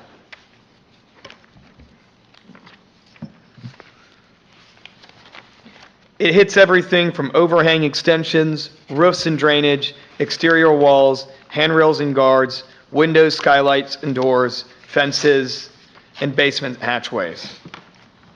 The last thing that I'll kind of close is, this is a two-part, really, ordinance.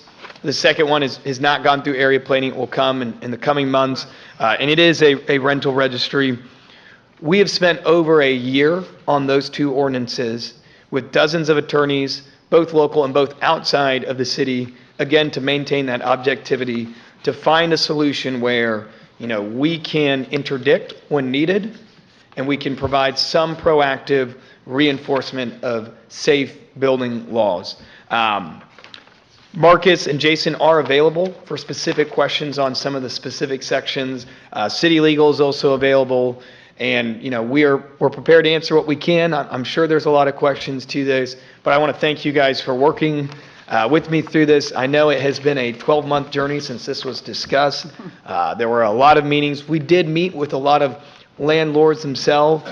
We did put some protective amendments in the second ordinance, not this one, to stop someone from trying to make false complaints, because we recognize that potentially could happen. So we've spent some time on this and think we've delivered a pretty good product for the city of Terre Haute. Thank you. Thank you, Mayor. Is there anyone in the public who would like to ask a question about General Ordinance 3, 2025?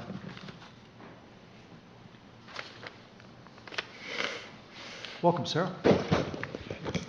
Good evening. My name is Sarah Dillon. I'm the coordinator of the Vigo County Green Party. I've been a civic member for quite some time, and I've heard over the years, lots of people discuss all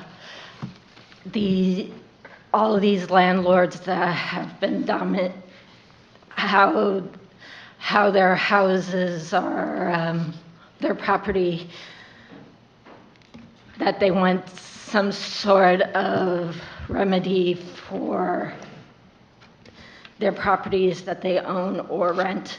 And so I think the bills are very good idea. So I ask for support for this ordinance and for whatever the other one is. Thank you. Thank you, Sarah. Is there anyone else who would like to address the council about General Ordinance 3? Welcome, Chris. Thank you. Chris Wolf, local landlord, only about 20 or 30 doors. But anytime the government can get involved with the wealth that I have built, I welcome that.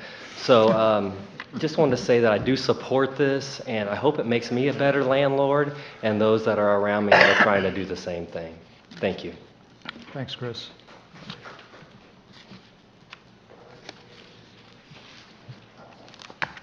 Is there anyone else who would like to speak to the council about or ask a question? Welcome, Ben. Again, Ben Linderman. I've got a small real estate company, landlord, history preservation as dad, whatever you want to call me. A lot of things, a lot of hats. So, again, and this kind of ties in with the historic preservation ordinance I just mentioned.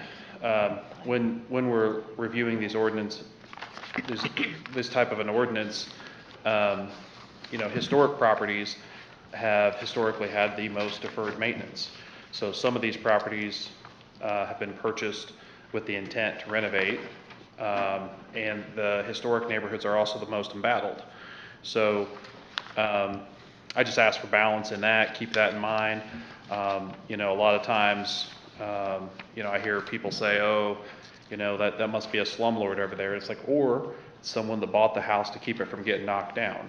There's 2 condemned houses that were condemned by Dean Branson, and he had a demolition order against them. I believe Dean just retired, didn't he? Mm-hmm. I still don't actually believe that. I think that he was in that office a long time. But Mr. Branson was really good to me and said, hey, I'll give you some grace and time to fix these up, keep them on the tax roll. And I did that successfully. In fact, actually, somebody here tonight actually did the final inspection on one of them. So, so I may not remember it, but he did. And so, anyway, so those are things that help keep home rows intact.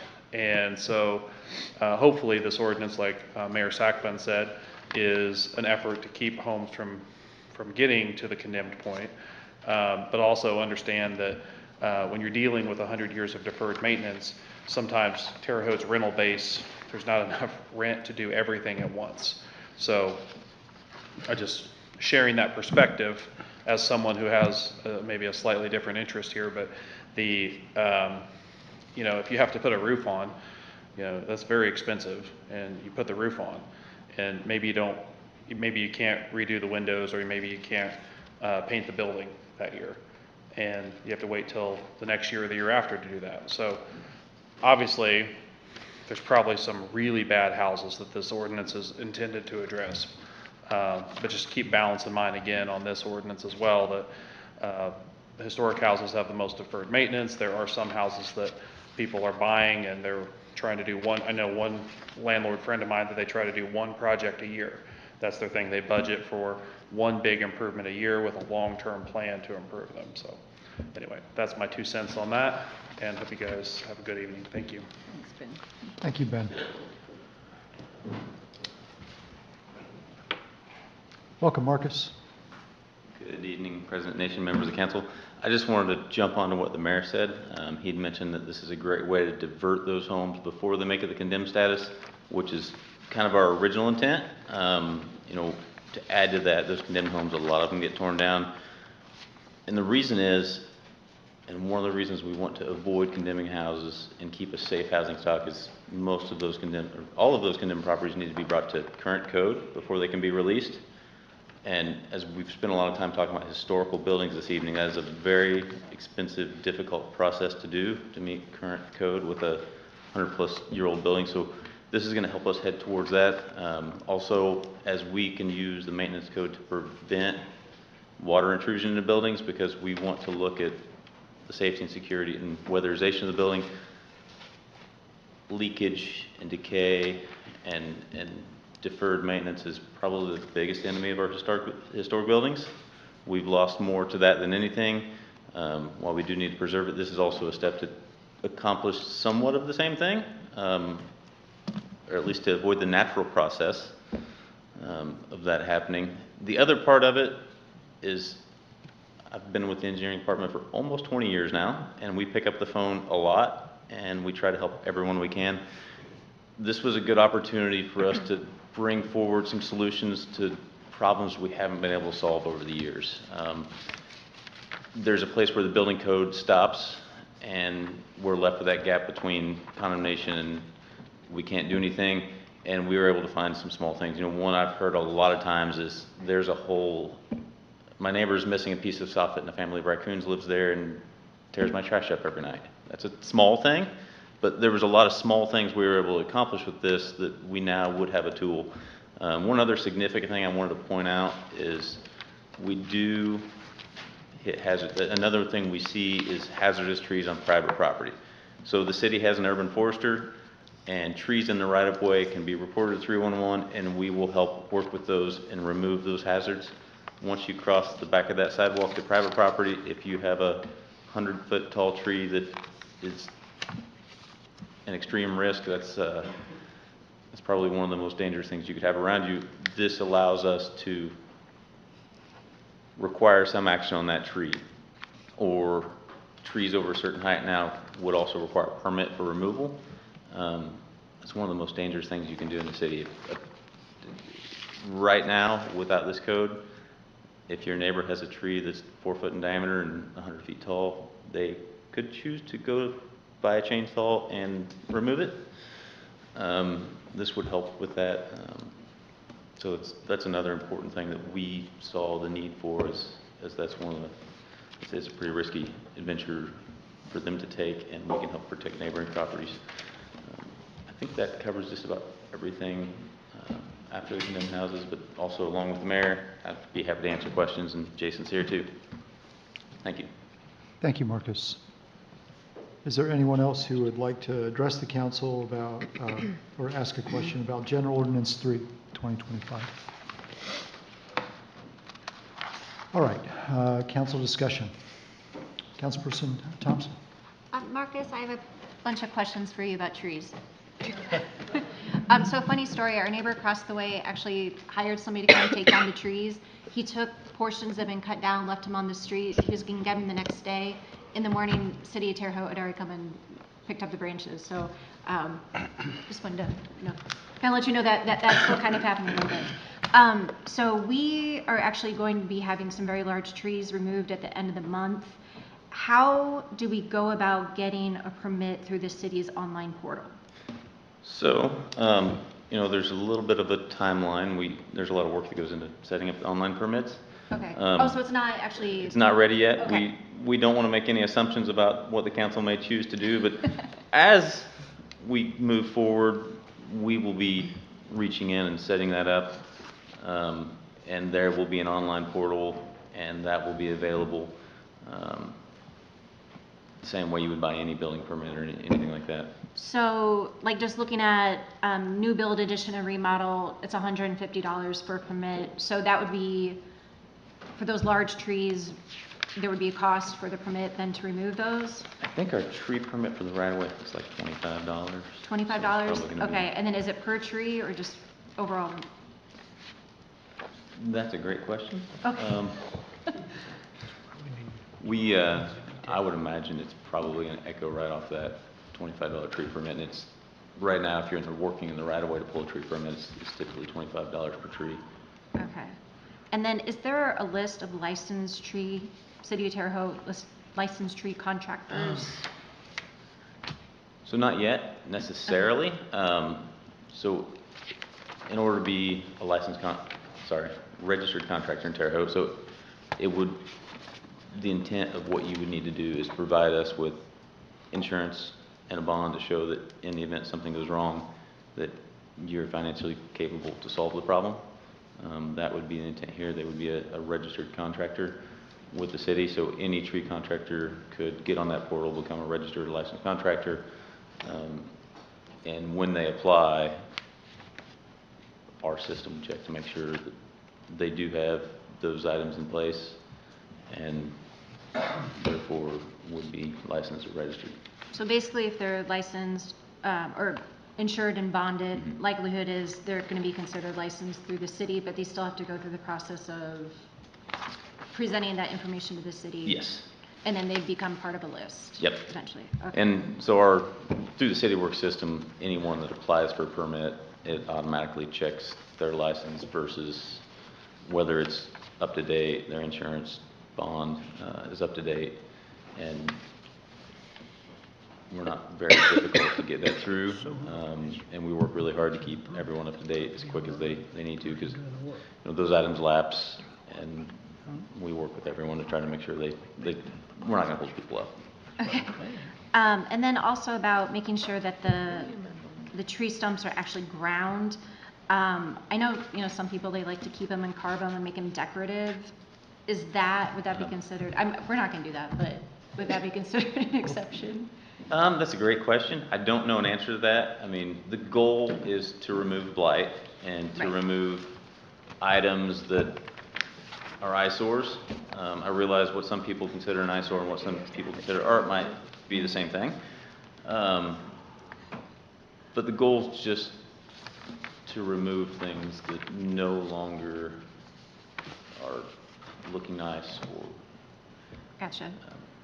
Now on the roofs and drainage, no tarps more than 30 days. Like I know I see the tarps everywhere through the city, but at the same time I know with remodels that we've tried to do, sometimes you're put on 3-4 month wait list before a contractor is going to get to you. Does this code take that into consideration? Hey, we've hired the person, we've got a contract for service, they just can't come to us until they finish this other project. So Jason may be better to answer this than for me, but I'm going to take a shot at it. We had to put a number in there. Right. So our goal is to enforce rules as black and white as possible, but we're also going to be as reasonable as possible and work with people, because yes, we know 100% that contractors are busy, they're working. If there's a plan in place, I think that situation is resolved. It's the situations where 30 days have gone by and there's not a plan in place or no one's even thought about it. We've got a lot of neighborhoods that have had tarps on the roofs for much longer than 30 days, maybe probably going into the years. And the goal would be to reduce that blight and that long-term blight, and 30 days was a number to put on there that made sense. But if someone's working towards a plan or has a plan in place, we're not going to give them any Okay. hard time. I get you. That's really good. And then, you know, my criminal defense attorney mind went into overdrive too. So the authorized enforcement agency can apply for a search warrant in order to secure entry into the premises and shall request a THPD officer to accompany him, her to the premise. Has that been in practice in like some other communities? Because I'd be really curious, because, you know, under Indiana law, if an officer comes into a home and sees a meth pipe, you know, that's, and this would kind of give them the authority, hey, I went in here to help look at this, you know, hole in the roof, and oh, and I see a meth pipe. I mean, I'll do my best to answer that. So we've had a lot of attorneys help us out writing this. Yeah. And that might have been some language they put in. I will say that it's somewhat regular practice for our building inspection team to have police accompany them in the event that there have been issues in the past. Jason can probably cover that better than I can. But our goal is just safe building practices. I don't believe we've ever, I'm not aware of any time we've used a search warrant to enter a premises. okay. And to be honest, I don't know how we're going to even know the inside of the building is in need of inspection unless somebody from the inside calls us and says, hey, this building's in poor condition. 'Cause we can see the outside from the street, and we can make determinations about that, but we would need a solid reason to want to get inside the house, and generally that comes from a complaint from the inside of the house, whether it's a renter and they have a landlord that will not maintain something. The event that someone, that we're aware of an issue inside the house and someone doesn't want to let us in to see it is pretty rare, but So is Terre Haute Police Department, are they aware that the code is written this way, that they would be essentially the enforcement agency to serve the search warrant? We've, I don't know, Mike can probably answer that question better than I can. Kevin looks like it's a no. We would never allow anybody but the Terre Haute Police Department to serve a search warrant. I mean, but I would echo what Marcus said, is that, you know, I think this language is included for those hard to conceive scenarios where you're left with no rule to help you deal with it. I mean, the things that we've seen, you know, through code enforcement and, you know, animal control and things like that, we have had to secure a lot of court orders to get permission to go on properties where people didn't want us. But oftentimes it was to promote public health and safety, and I think the same could be said about this. Yeah. And I guess, and I mean, Mike, you've been a Yeah. public defender for years too, so Yeah. you see where my mind's For going. sure. No, Like, can this and be it is- abused by certain task force, possibly, you know, in order to try to gain entry into a home that they might not otherwise be able because they don't have probable cause? Sure. So you get where my mind's going with this. I just, I haven't had a case originate that way before, and I hope I never do. I just, you know, I just wanted to put it out there that I do have that concern. I'm just hoping that it doesn't happen. No, it would be a provision that we would hope never to have to use in any way. But I think the, you know, as Marcus alluded to, we consulted a lot of outside counsel who've helped other communities with similar statutes, ordinances, and I think they probably just felt that this was something that maybe they had seen from other communities that may have proved useful in some other scenario, but. And I understand, you know, you never want to enter a home without protection of law enforcement with you, so I completely understand. But that, I mean, that is what, you know, Marcus said about Jason, that code enforcement, engineering, a lot of non-public safety departments of the city use the police department whenever there's a chance of high temperature issues coming around, so. I will apologize for my naiveness. I figured out what you were saying. Our goal for this is to work with people to solve their problems so the homes don't get condemned and we can get them in a safe environment. So I hope we're going to be working with a lot more people than against. I yield. I've got a couple things real quick to go back to Ben's question. You know, when he was talking about sometimes it takes the time to build the rent to get some of these things done, even if he has the intent. So does this leave room to work with folks in that situation? You know, we'll go back to the tarp on the roof thing to where if there's a plan in place, we can follow that plan. And we follow that some now with condemned structures with the help of redevelopment. There's structures that otherwise wouldn't get fixed and may have to take a little bit longer. If somebody has a plan in place, we're gonna, you know, the first thing we're gonna let them do is try to follow that plan. We can give some time and some leniency to get there. Is that allotment in the ordinance though? I mean, I know you're a great guy, but I mean. You know, that's a great question. So. I think there's stuff in there that states.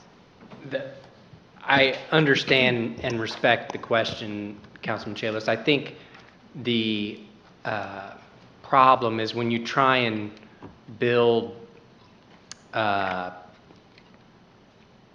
humanality into human considerations into you know, a rigid written document, it sometimes loses some of its enforceability and can be you know, create unintended loopholes that maybe weren't originally considered. But I mean, you're right. You're always going to have to, you know, trust that there's not somebody with a ulterior motive in the engineering department. But I mean, that's something I feel comfortable standing up here and saying unequivocally that their goal is through redevelopment and in the engineering department is just to promote a healthy housing stock for our community, and this ordinance tries to give them more tools in their toolbox to work with when it comes to seeing those properties, yeah, get better upkeep, I guess. Well, I have no doubt about this administration. I mean, you can't get a more easygoing guy than Marcus. So I mean, I have no doubts there. The other thing my colleague Cheryl brought up is you're talking about taking trees down. What happens in a case where, I mean, that can get pricey, where somebody doesn't have $2,000, $3,000, $4,000 to take a tree down, even more if it's in a high-risk situation. What happens then? You know, in the event that someone takes one down without permit, without license, it would be a violation. And that's a significant risk depending on the situation. So, you know, this ordinance states anything over 25 feet tall would need to be taken down by a licensed tree contractor. The bar to get licensed or registered with the city is pretty low. As in, we're just making sure that you have the financial capability to solve the problems you can cause. And most of those tree contractors, if they've been in business and do good business, they probably already have the insurance and the paperwork. It's just a matter of turning it into. Well, I guess what I'm trying to say is what happens to Granny on the fixed income that has $100 left at the end of the day, and she has to take a $2,500 tree down. That's kind of where I'm going. Yeah. Yeah, thank you. Somebody asked that online the other day. I was curious. And I did some research. So I call it the housing trust fund, but the fund that, like, for example, a pilot dollar would go to for an income-based housing project can be used for individuals on a fixed income to handle projects like this, which is also something on your agenda tonight. But that is one legal use. And then Like the Will Center does ramps for seniors on fixed income. There's a couple of like nonprofit organizations that are okay to operate under the definition of workmanship. I think what the city does need to do to improve that is kind of put those resources like on a document or create a cheat sheet, because a number of the folks who we work with who are on fixed income have gotten help for something that honestly would have been a code violation in this particular document after they brought it to us. Then we contacted individuals, whether that's United Way Neighbors Helping Neighbors, the Will Center, or Thrive West Central. Of course, there's another option on the agenda tonight. But I've looked at that. I have not looked at it as much as I should have. Someone did ask it a couple days ago, which triggered my kind of thoughts and research and looking at funding on it. So I know that's not a great answer, but it is a answer. We've started to look at that. And that's great. I just want to say, as we go forward with things like this, to get that education out, like the mayor said, I think will be absolutely important. Because, I mean, we're in a community that, I mean, even the mayor, when he ran, I mean, we talked about we're third from the bottom of median income. So that does become a concern. It is And hard. I appreciate you already looking into it. I guess the alternative is, would you like it if your neighbor who had a tree 4 feet from your house paid $50 for the tree to be removed when somebody else wanted $2,500?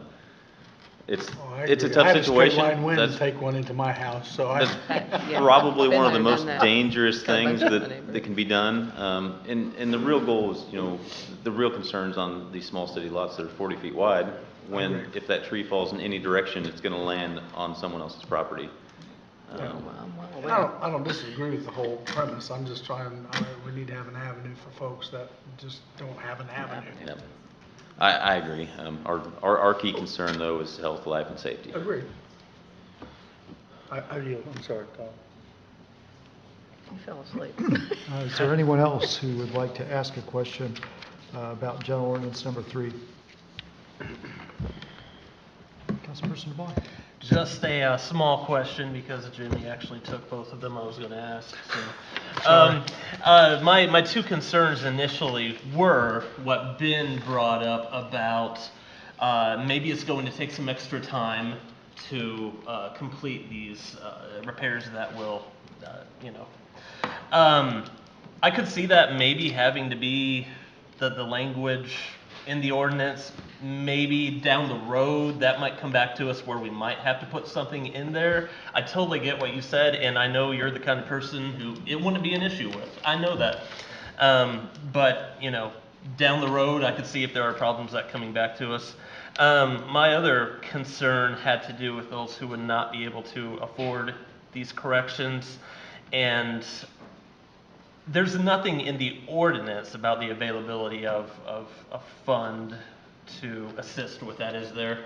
No. Okay.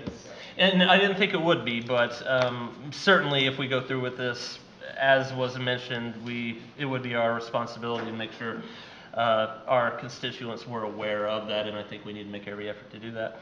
But I thank all of you for your work on this. It looks like a lot of work went into it, so thank you for it, and I will yield.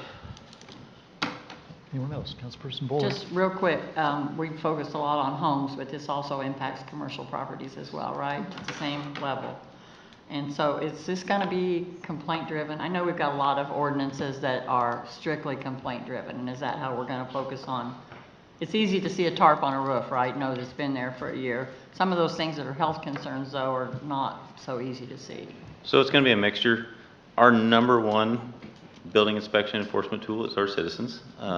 They reach out and let us know when there's issues. Then we know where to look. And sometimes they are an issue, sometimes they're not. We do vet them. We don't just automatically go and move when we get a complaint. But 311 is a great tool. Right. It allows those citizens to turn that tool in, and it allows us to track that complaint all the way to completion, as well as the person that turns it in. We'll also have people on the street, so our building inspectors are out going to houses every day, and they're in all the neighborhoods, and if they see something that is an issue, that's something they can move on. We have a lot of big issues that we look to solve, and this thing probably changes some as it goes. We spend a lot of time looking at other communities and our problems and trying to solve them. I don't think anything here isn't being done somewhere else. We do, last year in the budgeting, we were planning on bringing this forward, and we will be staffing an extra person to accommodate this and the rental registry. So we're gonna have a person that deals with this, we're gonna have a person that looks at this, and we're gonna be able to give it the attention that it needs, so that we're not either making quick, brash decisions or not doing anything at all. It is a little more time consuming to work with people versus cite them, but we get to help them more than hurt them, and I think we get better, longer lasting results that way too. So does a potential exist for some of those references per se to be addressed through the portal as well?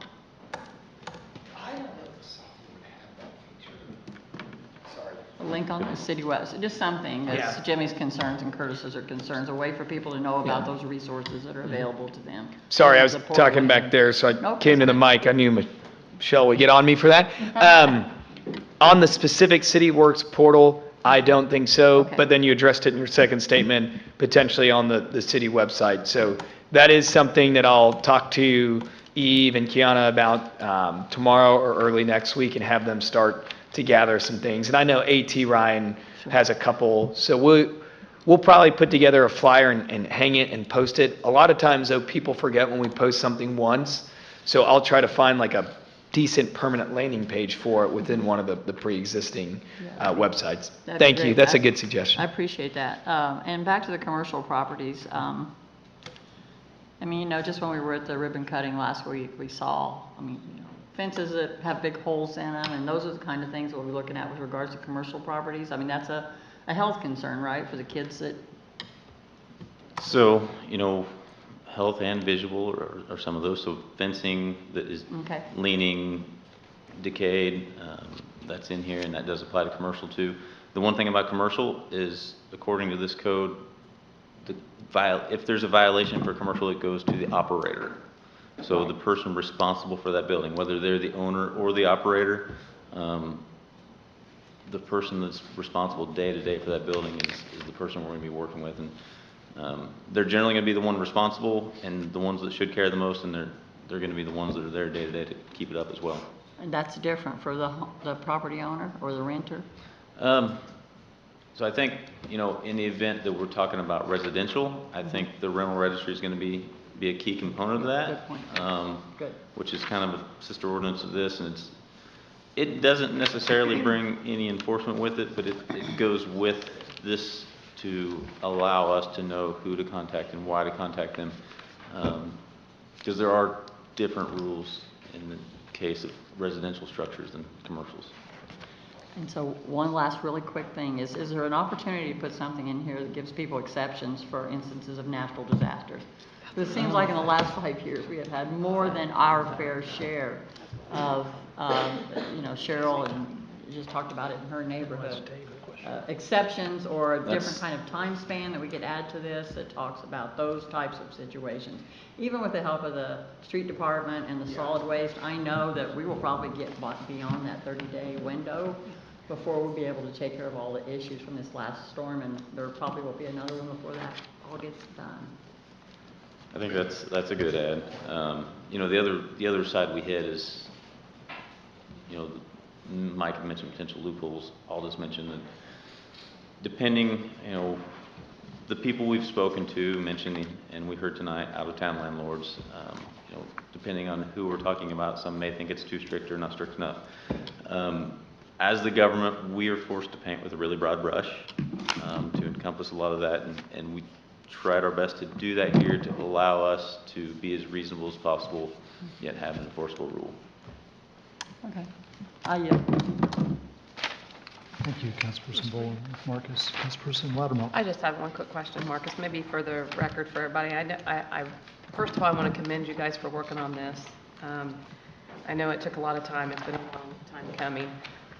Maybe you could let us know maybe some of the other communities that you took some of this from, because everybody's wanting us to clean up, just so that they can understand that we're not the only one trying to enforce all these rules. The other communities are, and we want everyone to take pride in their property and try to help keep the city cleaned up. So some of the examples are Greenwood, Charleston, Evansville, South Bend, Highland, Lawrence, Bargersville, Warsaw, and Valparaiso. From that list, what I would say is probably the best to equate to Terre Haute due to universities and kind of median income and population size, depending on which of those metrics you'd like to select. Probably Warsaw, Evansville, Valparaiso, and then that next tier I would suggest be like Greenwood and South Bend. So those are some of the handful we looked at. There were others that we looked at. There were others that are more restrictive. And so to address Councilman Boland's and your kind of co-question there, let me go look at some things, some different amendments about natural disasters, because that one I will admit I had not thought of. So I'll kind of contact some of the people we're working with, see if they suggest something, and work on it locally to get something at a later date amended in, if that's the direction the council should so choose. Thank you. I appreciate it, Mayor. I just thought that maybe we should put that on record. Thank you. I'd add Greenwood was a really big one of those. They were pretty similar to what we wanted, and we use those a lot too. I guess, Mike, do you have any comments about the is there anything naturally occurring within the law for natural disasters? I mean, there are certainly, what we call in commercial contracts, force majeures, acts of God that are not contemplated or neither side can reasonably expect to deal with in any financial sense, which kind of just suspends the operation of whatever agreement you're operating under and until things kind of reset. And yeah, I don't think there's, as Brandon alluded to, there's no reason we can't look for some language that contemplates that sort of scenario and build that into the ordinance. That would be nice, because I know that some of them won't receive some of their insurance funds even for 60, 90. The only other comment I have to that is we may want to be particular about which sections we do that with. Life safety. Yeah. If there is a room that's not currently safe to live in, or a portion of a structure is not currently safe to live in, we can't suspend that. So some of the exterior features and the down limbs and. I think I'm talking about more of getting those trees removed out that are coming down, and that takes a while once you've had some issues. So if you drive my neighborhood, you'll see lots of tarps. Yes. All right, I yield. Thank you. I have one question. Councilperson Just a Azar. quick couple questions, actually. So our current codes don't give you enough teeth to do anything. That's why we're bringing this. Is that correct? Either not enough or too much is where we're at right now. So we have the only middle ground we have is really trying to work with someone. And some people are willing, and we've had good luck with that over the years, but it's, people aren't sometimes, and they know we either have nothing to do or condemn their structure. And we don't like to condemn buildings unless they truly are unsafe and truly need to be. And we really, if there's another path, we'd love to take it then too. So this gives us another path, and it does give us a middle option that has some teeth. We don't want to use all the teeth or none of them, I guess is where we'll go with teeth. What is your definition of an improvement compared to a repair? So a repair would fix something that's damaged. An improvement. So a roof that's damaged, you have to put a new roof on. Is that considered a repair or an improvement? I would call that a repair or maintenance, personally. Okay, that's. Because it's something that has a lifespan and. All right, and the mayor mentioned a companion ordinance that's going to be brought before us later, the registry or whatever. Should we wait and maybe you can add that language about, helping those that need help, and we can get them all at the same time? I mean, I'm not opposed to that. Is this something that, oh my goodness, if we don't pass it tomorrow or tonight, it's. No, so. It would have zero effect if you waited 1 month. So we could wait. We've been working on this for quite some time. My personal opinion is I would just as soon do that. Okay, I'm not against it, I just want. No, I was really hoping to bring them at the same time, so we can all win that way. I mean, I didn't read the new 884 pages that the mayor did, so I'm just reading these 5 right now, and I can't get through those. So, just to add a little bit to that, this isn't gonna, if you pass this tonight, it's not gonna turn on tomorrow and we're just gonna run, Right. blazing. Our internal goal is really kind of that January 1. We can start ramping it up slowly. We're gonna have new staff to train. We're gonna have city work stuff to deal with. Our goal that we've given ourselves is that we want to be ready to rock and roll January 1 so that we can provide those services and we know we can handle it.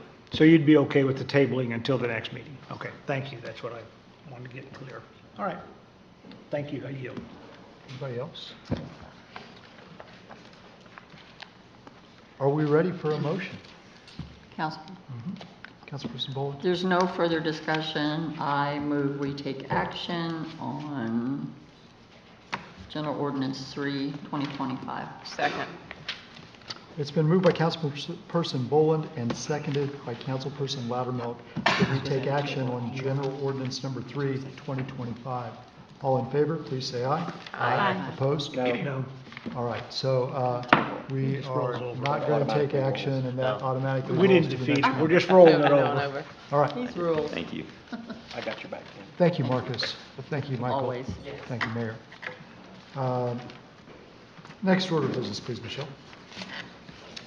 General Ordinance 5, 2025, amending City Code Chapter 2, Article 9, Section 2-133, creating affordable housing fund. You must vote to take action. Thank you. Do we have a petition on this one? Welcome, Yes. Michael. Council President Nation, members of the City Council, Mike Wright, City Legal.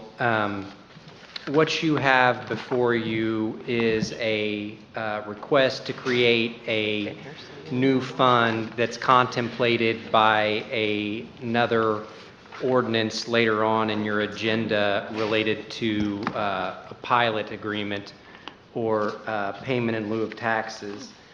Indiana law dictates that any resources received by a unit of government from a pilot counterparty must be deposited into an affordable housing fund set up under that statute, and currently the city does not have one. So this ordinance takes care of that, creates the fund to which all resources from pilot fees will flow. I'm happy to answer any questions. Thank you, Michael. Is there anyone from the audience who would like to ask a question about General Ordinance number 5, 2025? Am I able to speak a little bit more on it? Not just a question? Sure, yeah. Okay. I know that you're representing the entity that... Correct, is yes. My setting up the name's pilot. Marissa Knatzer with TWG Development. And this Affordable Housing Fund creation was brought up because of something else later on the agenda this evening. So I just wanted to touch on the Affordable Housing Fund and how it's been used in other communities in Indiana. So pilot funds do go into this Affordable Housing Fund, and it can be used for just about anything related to housing or property development for those that are making 80% or less of the area median income. So as the mayor mentioned a little bit earlier, there's some big cuts coming to HUD, which impact a lot of the home funds, community development block grants, a few other items in there. So these funds could go towards items like that, could go towards housing trust fund, it could go towards some of these repairs, improvements, cleanups that might be needed. So it can really accomplish a lot in one little fund. And then it would be up to the city to decide how they want to disperse those funds. Thank you. Thank you. Yes. So I have some notes on the specific Indiana code. It's 36-3-2-12.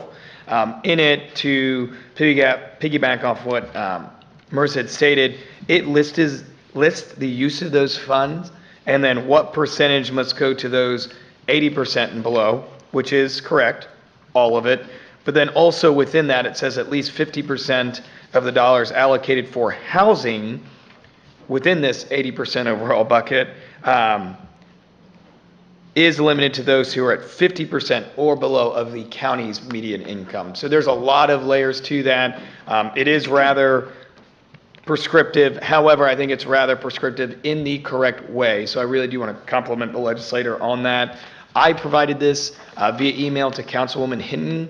I will make sure to forward that to the rest of you so you can see some of those specific uses as well as the Indiana code. Thank you, Mayor. Does anybody else have any questions?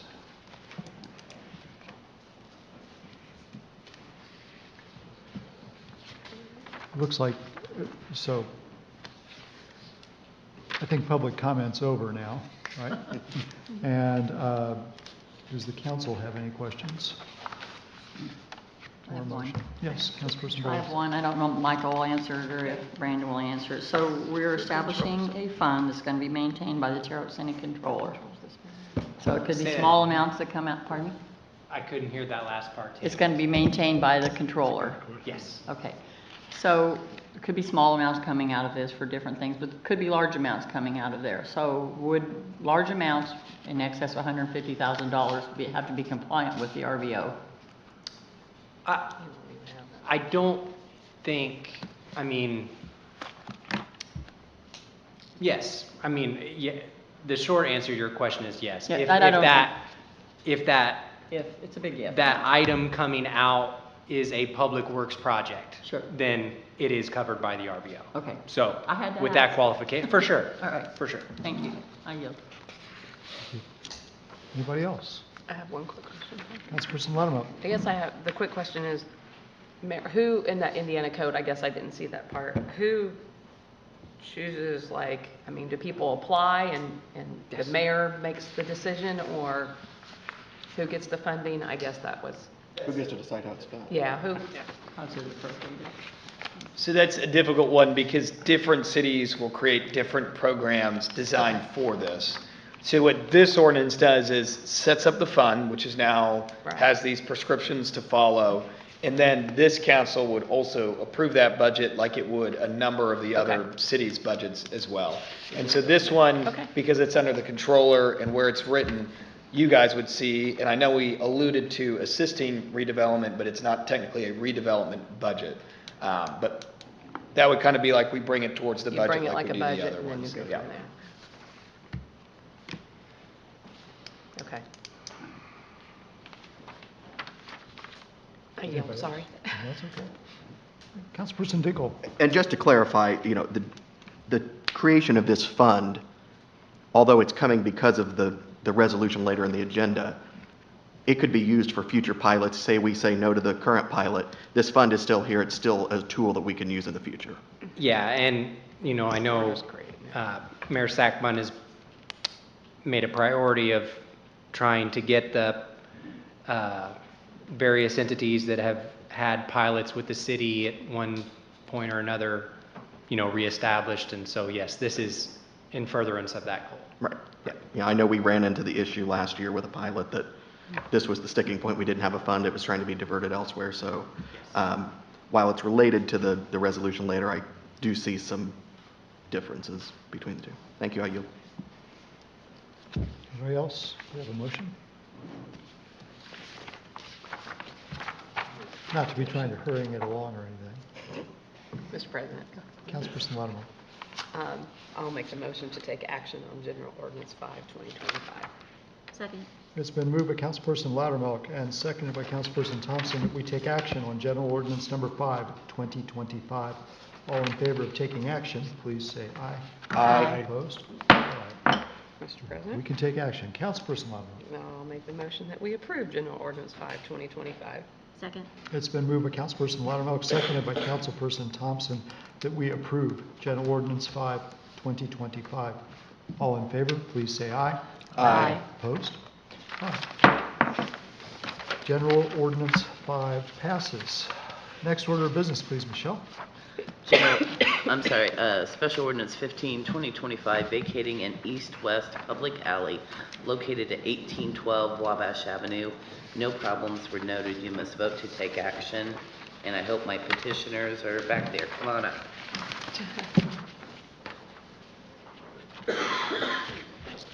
Welcome.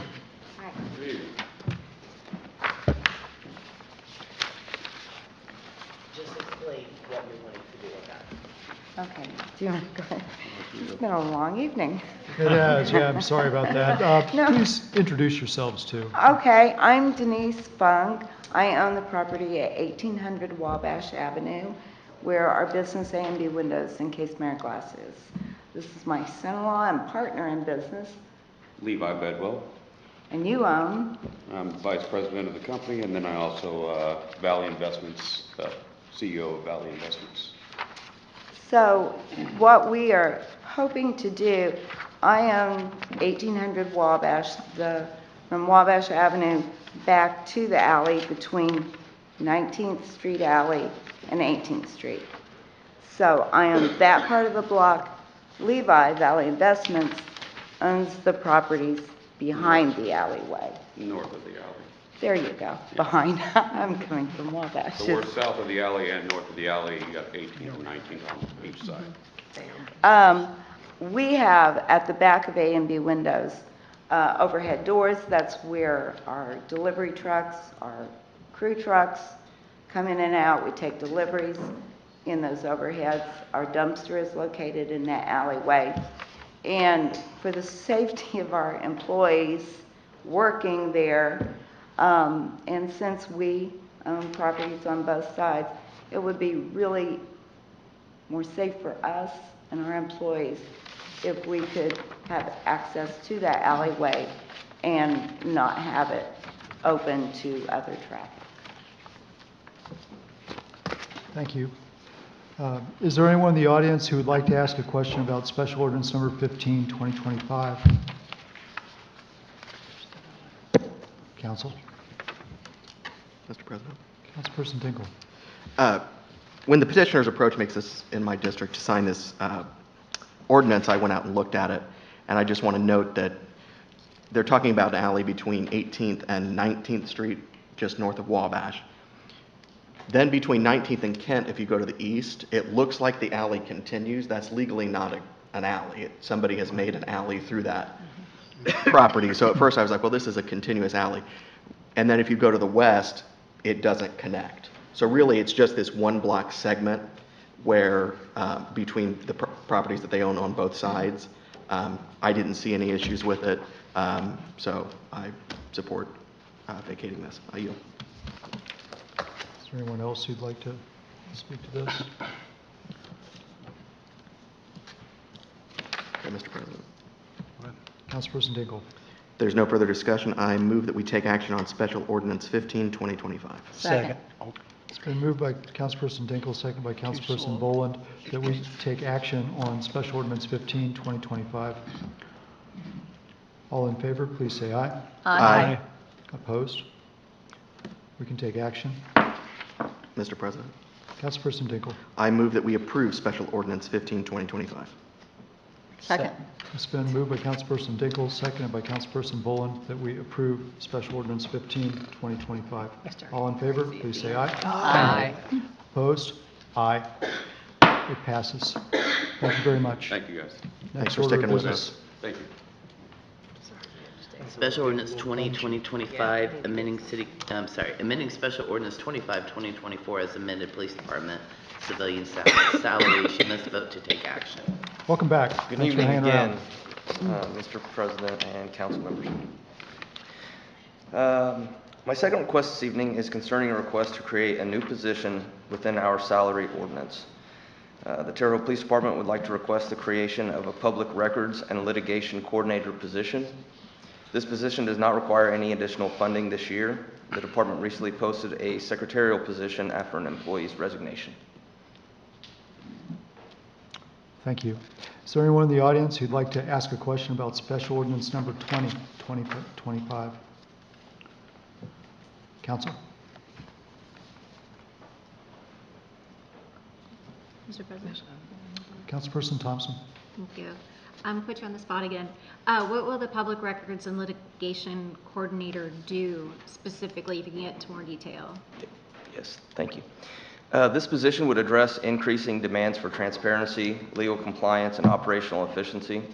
This full-time role within the Terre Haute Police Department administrative team would handle all public records requests and litigation functions, improve response time with these requests, reduce legal exposure, and free up sworn and civilian personnel for their core duties.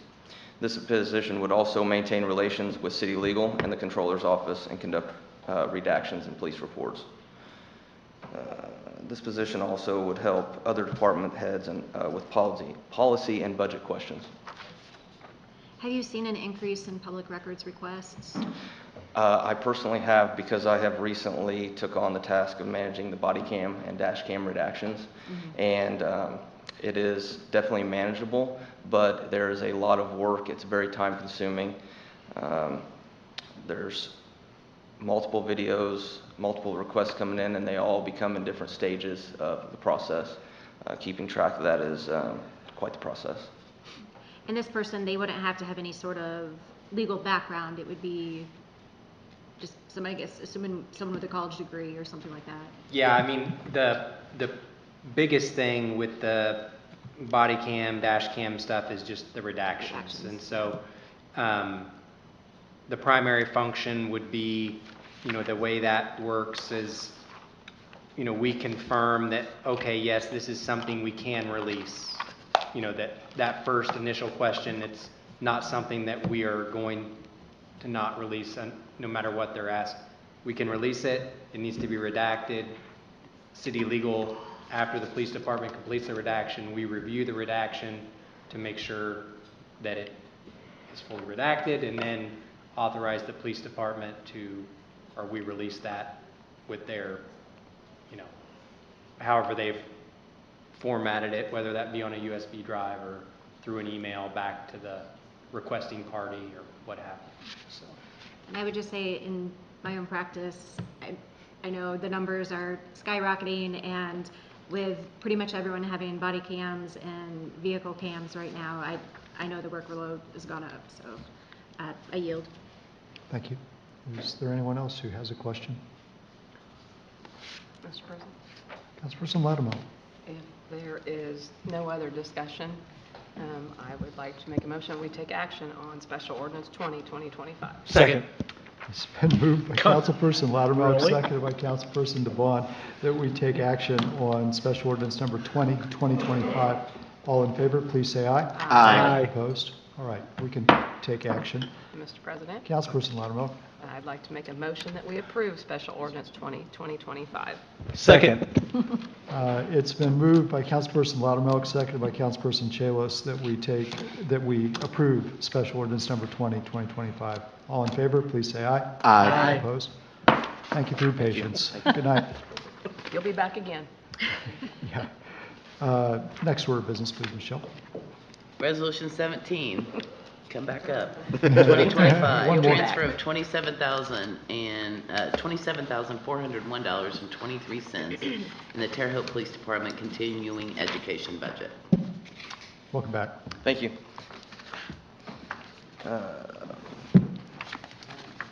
So this is for the appropriation of the, okay. This is the transfer from one fund to the other. Okay. To do what you did earlier on appropriation. So the second, I'll just read what I have. The second purchase had a total of $20,297.42. Total of both purchases were $27,401.23. The copies of the invoices have been attached to this request.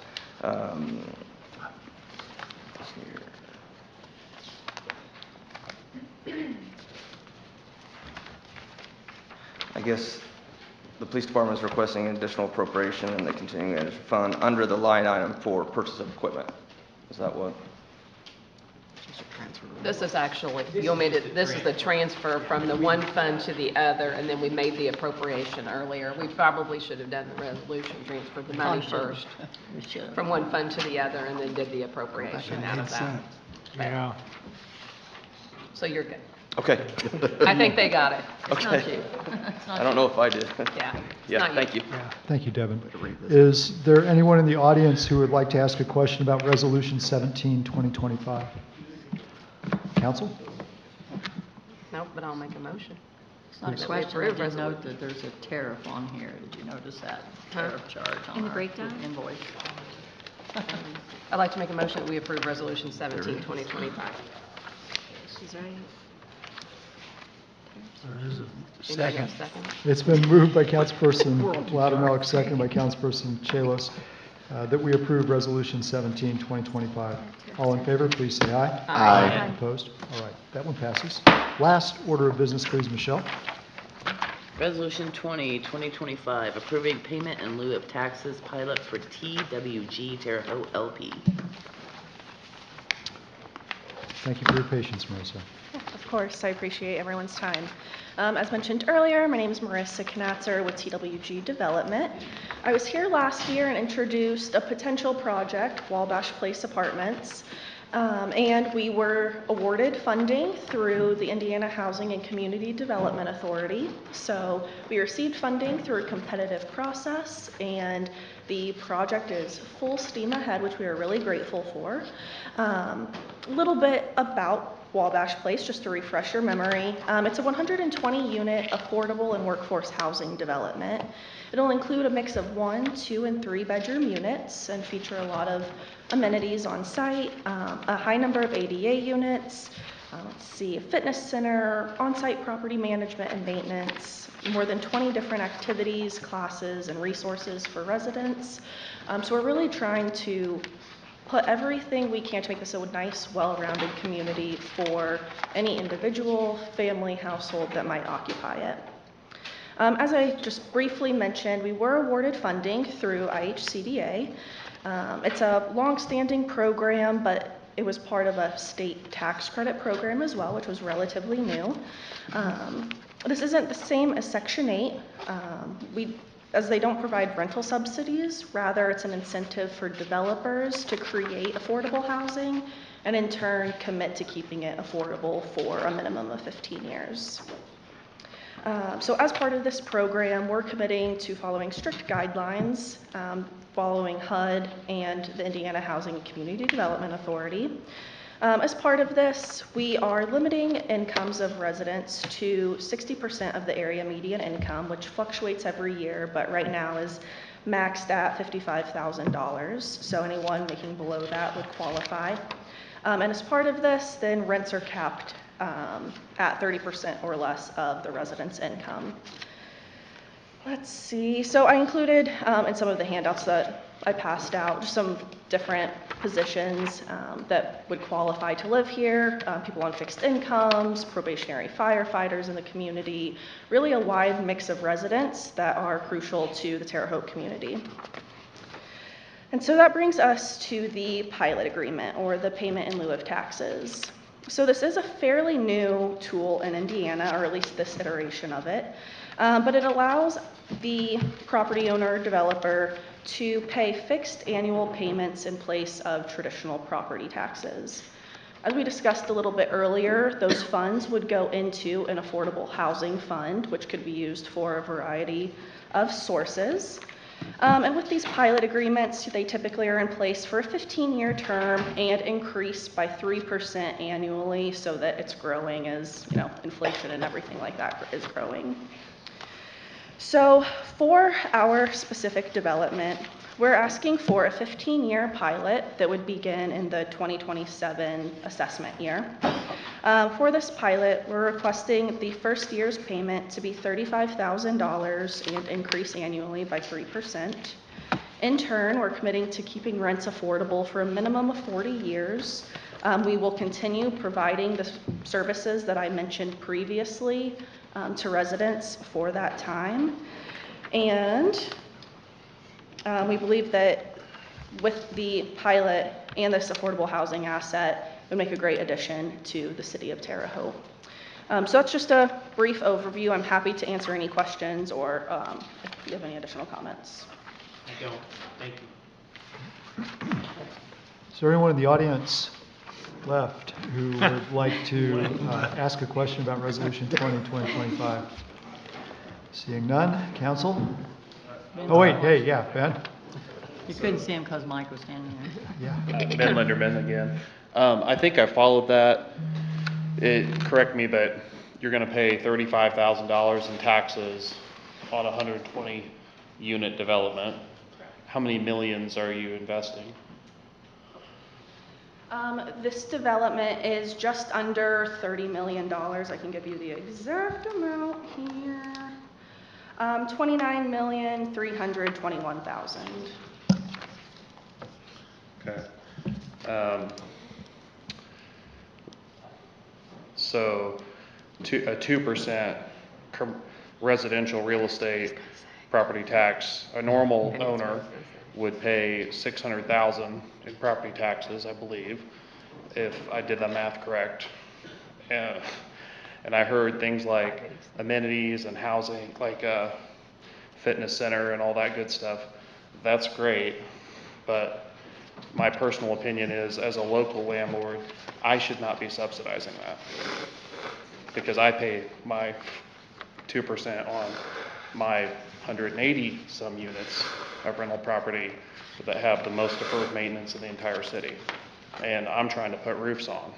So there may be more to the story, and I'm certainly welcome to let you guys have the floor on that, but I heard 35 grand and $30 million, which should be 600,000 in property taxes. So I have lots of questions on that.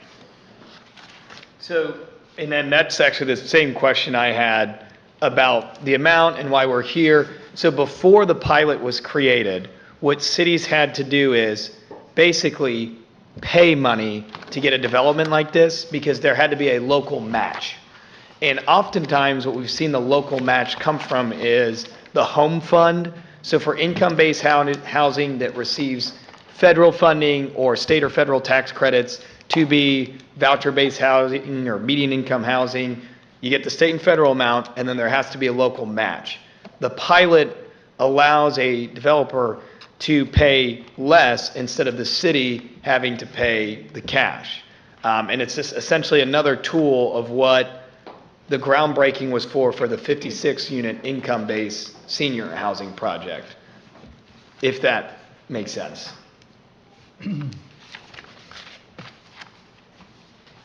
And if I could jump onto that as well. For affordable housing developments, tax assessments are able to go off of the income approach, which changes the tax assessments a little bit. So for this development, we would be estimating property taxes around $150,000 to $160,000 versus the $600,000 number. Marissa, is your operation a nonprofit? We are not a nonprofit, no. Thank you. Are there any other, does anybody else have any questions? Yeah, I do. Councilperson Azar. I don't want to get this lengthy again tonight. We've been here pretty long. I had hair when we first started. Who came up with 35,000? Why that number? The $35,000 number was the amount that the estimated taxes would need to be reduced in order to meet that match that the mayor had previously mentioned. So whenever we're submitting an application, like the mayor mentioned, we need to show a local match or a local funding commitment to this. And so rather than putting in, $2.5 million through a grant or any other means that the city would be funding financially, we use that amount to discount the estimated taxes to find the pilot amount, so that over the 15 years, we would be saving that match amount, if that explanation makes sense. I don't know if it makes sense or not, I understand it. For Councilman Azar, so how I kind of explain it is, if the city were to give $10 today to receive this project, what the $35,000 amount is calculated on is the savings between the tax payment and the 35 add up to that $10 over time that the city would have had to give over to approve that project. So something, and again, because we kind of just went through this, but with a different financial means for the 56-unit income-based housing project on 25th and Locust, there, Phil Kessner in redevelopment at the time said, here's $600,000 to take that match so you don't have to do a pilot and basically submit less over the 15-year life cycle of that. What is nicer about the pilot than the cash up front method through redevelopment is the pilot has an actuator and builds over time at a 3% value. So in my opinion, the city actually gains more by doing this financially, even though it's 3% of $15,000. It compounds over time, and the numbers are and how they're calculated, it comes out a little bit more in our financial favor. The second thing I will add is the location of this, being off of Margaret, closer to Bob Evans, is what I think makes this possible, because from a public safety perspective, you have a fire station down the road. So sometimes when you see communities that they do pilots, where they're located is like kind of further from public safety, and then in theory, that pilot amount does not equate to the amount of potential 911 calls that that facility would receive. Because of its location to public safety, I think it does help their argument in this particular case. Mayor, just a little bit of math real quick. When I take $35,000 a year times 15 years, it's $525,000. You mentioned it compounds.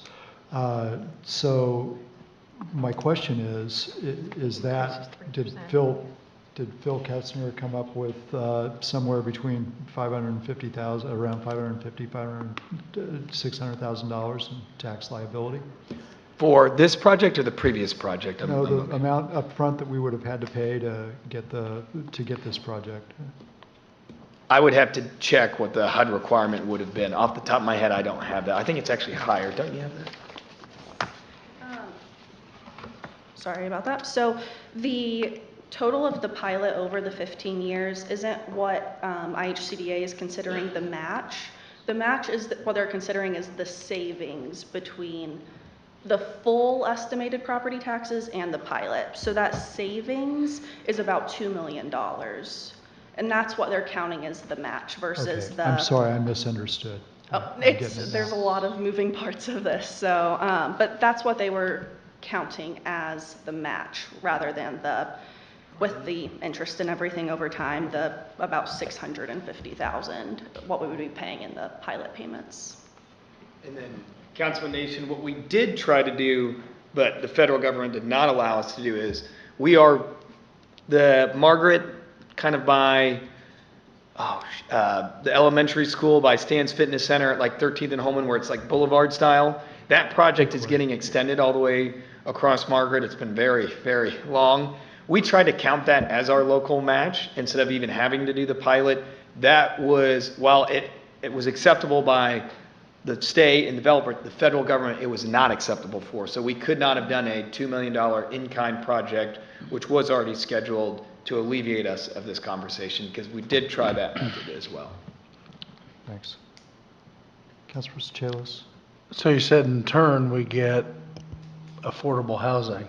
What dictates affordable? Affordable housing, in the instance of this project, is all units being kept for individuals, families, and households earning up to 60% of the area median income. So that $55,000-ish income, anyone below that would qualify to live in this housing. And what makes it affordable is that it's capped at 30% of income. So that means that the residents would not be paying more than 30% of their income towards rent and utilities combined. Okay. And that's what is considered affordable by state and federal standards. Okay. And number two, if we decide to say no, what happens to the project? If it was decided to stay, if you all decided to say no to this, the project would not be able to go forward. we would have to return the tax credits and explain why, and so we would not be able to go forward with the project.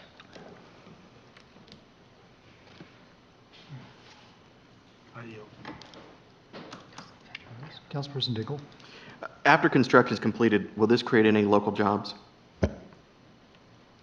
It will, yes. We will have 2 full-time property management staff and then a full-time maintenance and a part-time maintenance tech, so 3.5 positions. And will local construction companies be used? We have collected bids from 1,228 subcontractors.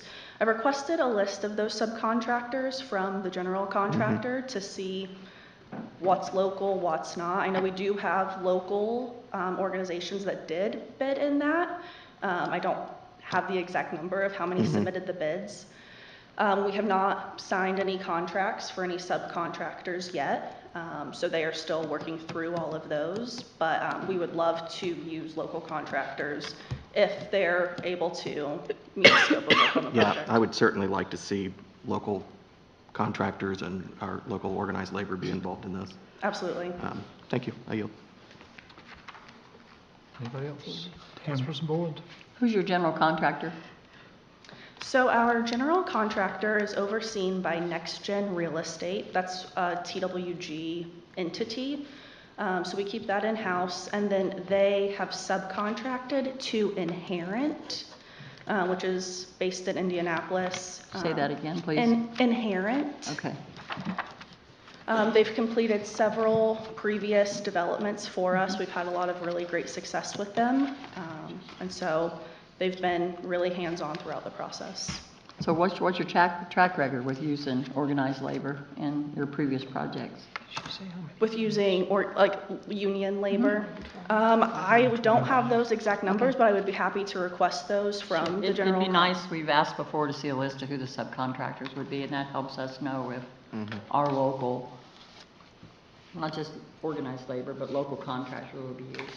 Yes, and if, I will, whenever I receive the list of subs that bid it, I will send that over to everyone to make sure you get that list. And then if it would make, the city more comfortable, I would be happy to commit, a 5% of hard cost on construction to local labor, or if that's if something like that would make the council more comfortable with it, I would be happy to committing to that.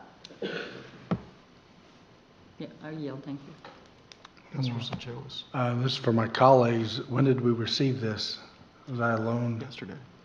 Is there a reason we're asked to make a decision in one day? I mean, we've chastised other folks for bringing us things over and over again. I mean, this is a big decision, and we got taxpayer money involved. Yeah, I mean, to Councilman Chalos' point, I'm not against this at all. I think we need affordable housing. I mean, it's certainly a worthy development. I'm not sure that I'm ready to make a decision on it tonight, though. Well, I understand the sentiment, and all I can do is apologize for it. I thought at the time when the fund request went in that this did as well.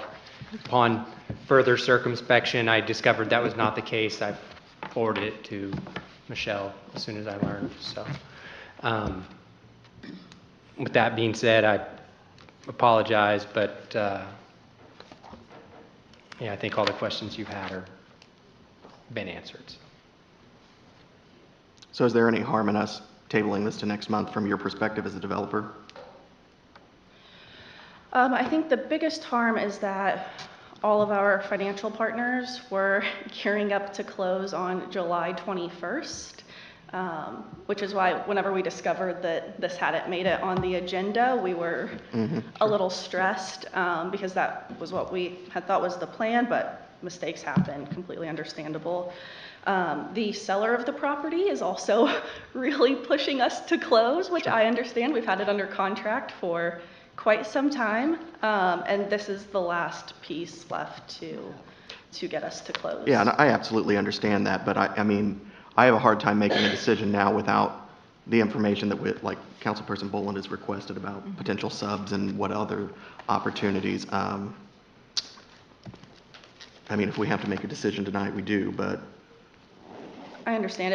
If the council wishes to continue it, I will explain the position to everyone. I'm making more work for you, but. Mr. President. Councilperson Loudermilk. Just from, I think that it would probably, and I get the closing dates, but I think that this council still has a few reservations that we should probably, you know, maybe table this and see if you can't get some of that information to us. You know, when you come here, I will tell you, we want local labor used as much as possible. And it don't have to be the unions. I'm just, you know, I'm not, but we need some local labor. And I know that you can't guarantee a 100% project. So it would be nice to have a little bit of that information. And I understand what you did. My question was, so did you use the about $150,000 tax base to get to the 35,000? I mean, your beginning was at around 150,000 a year? Yes, that's correct. Okay. Because I mean, I understand where you're coming from. I know that Ben thinks the 600,000, and in a normal case, that would be it. So I just wanted to make sure that you use that. And so, you know, we are asking to use taxpayer dollars. I'm all for the affordable housing. I know that we need the affordable housing. I also know that the only way that you can get this is because we have to have a match of some sort. And so probably this is a good way instead of using redevelopment dollars up front. But I think that there's something, from my standpoint, I would like to see. My vote would be to table it tonight. I'll just put that on record. But if we have to vote, we'll vote. I yield.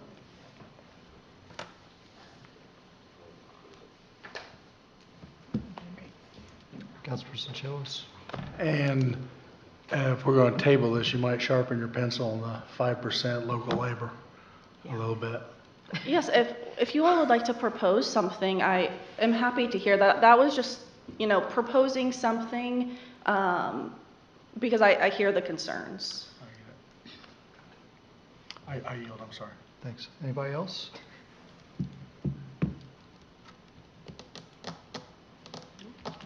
President, if there's no Councilperson further Azar. questions, I move to table Resolution 2025 to our, first meeting? August 7th meeting. Second. It's been moved by Councilperson Azar, seconded by Councilperson Thompson, that we table Resolution 2020-25 until our August 7th council meeting. All in favor of tabling, please say aye. Aye. Opposed? Passes.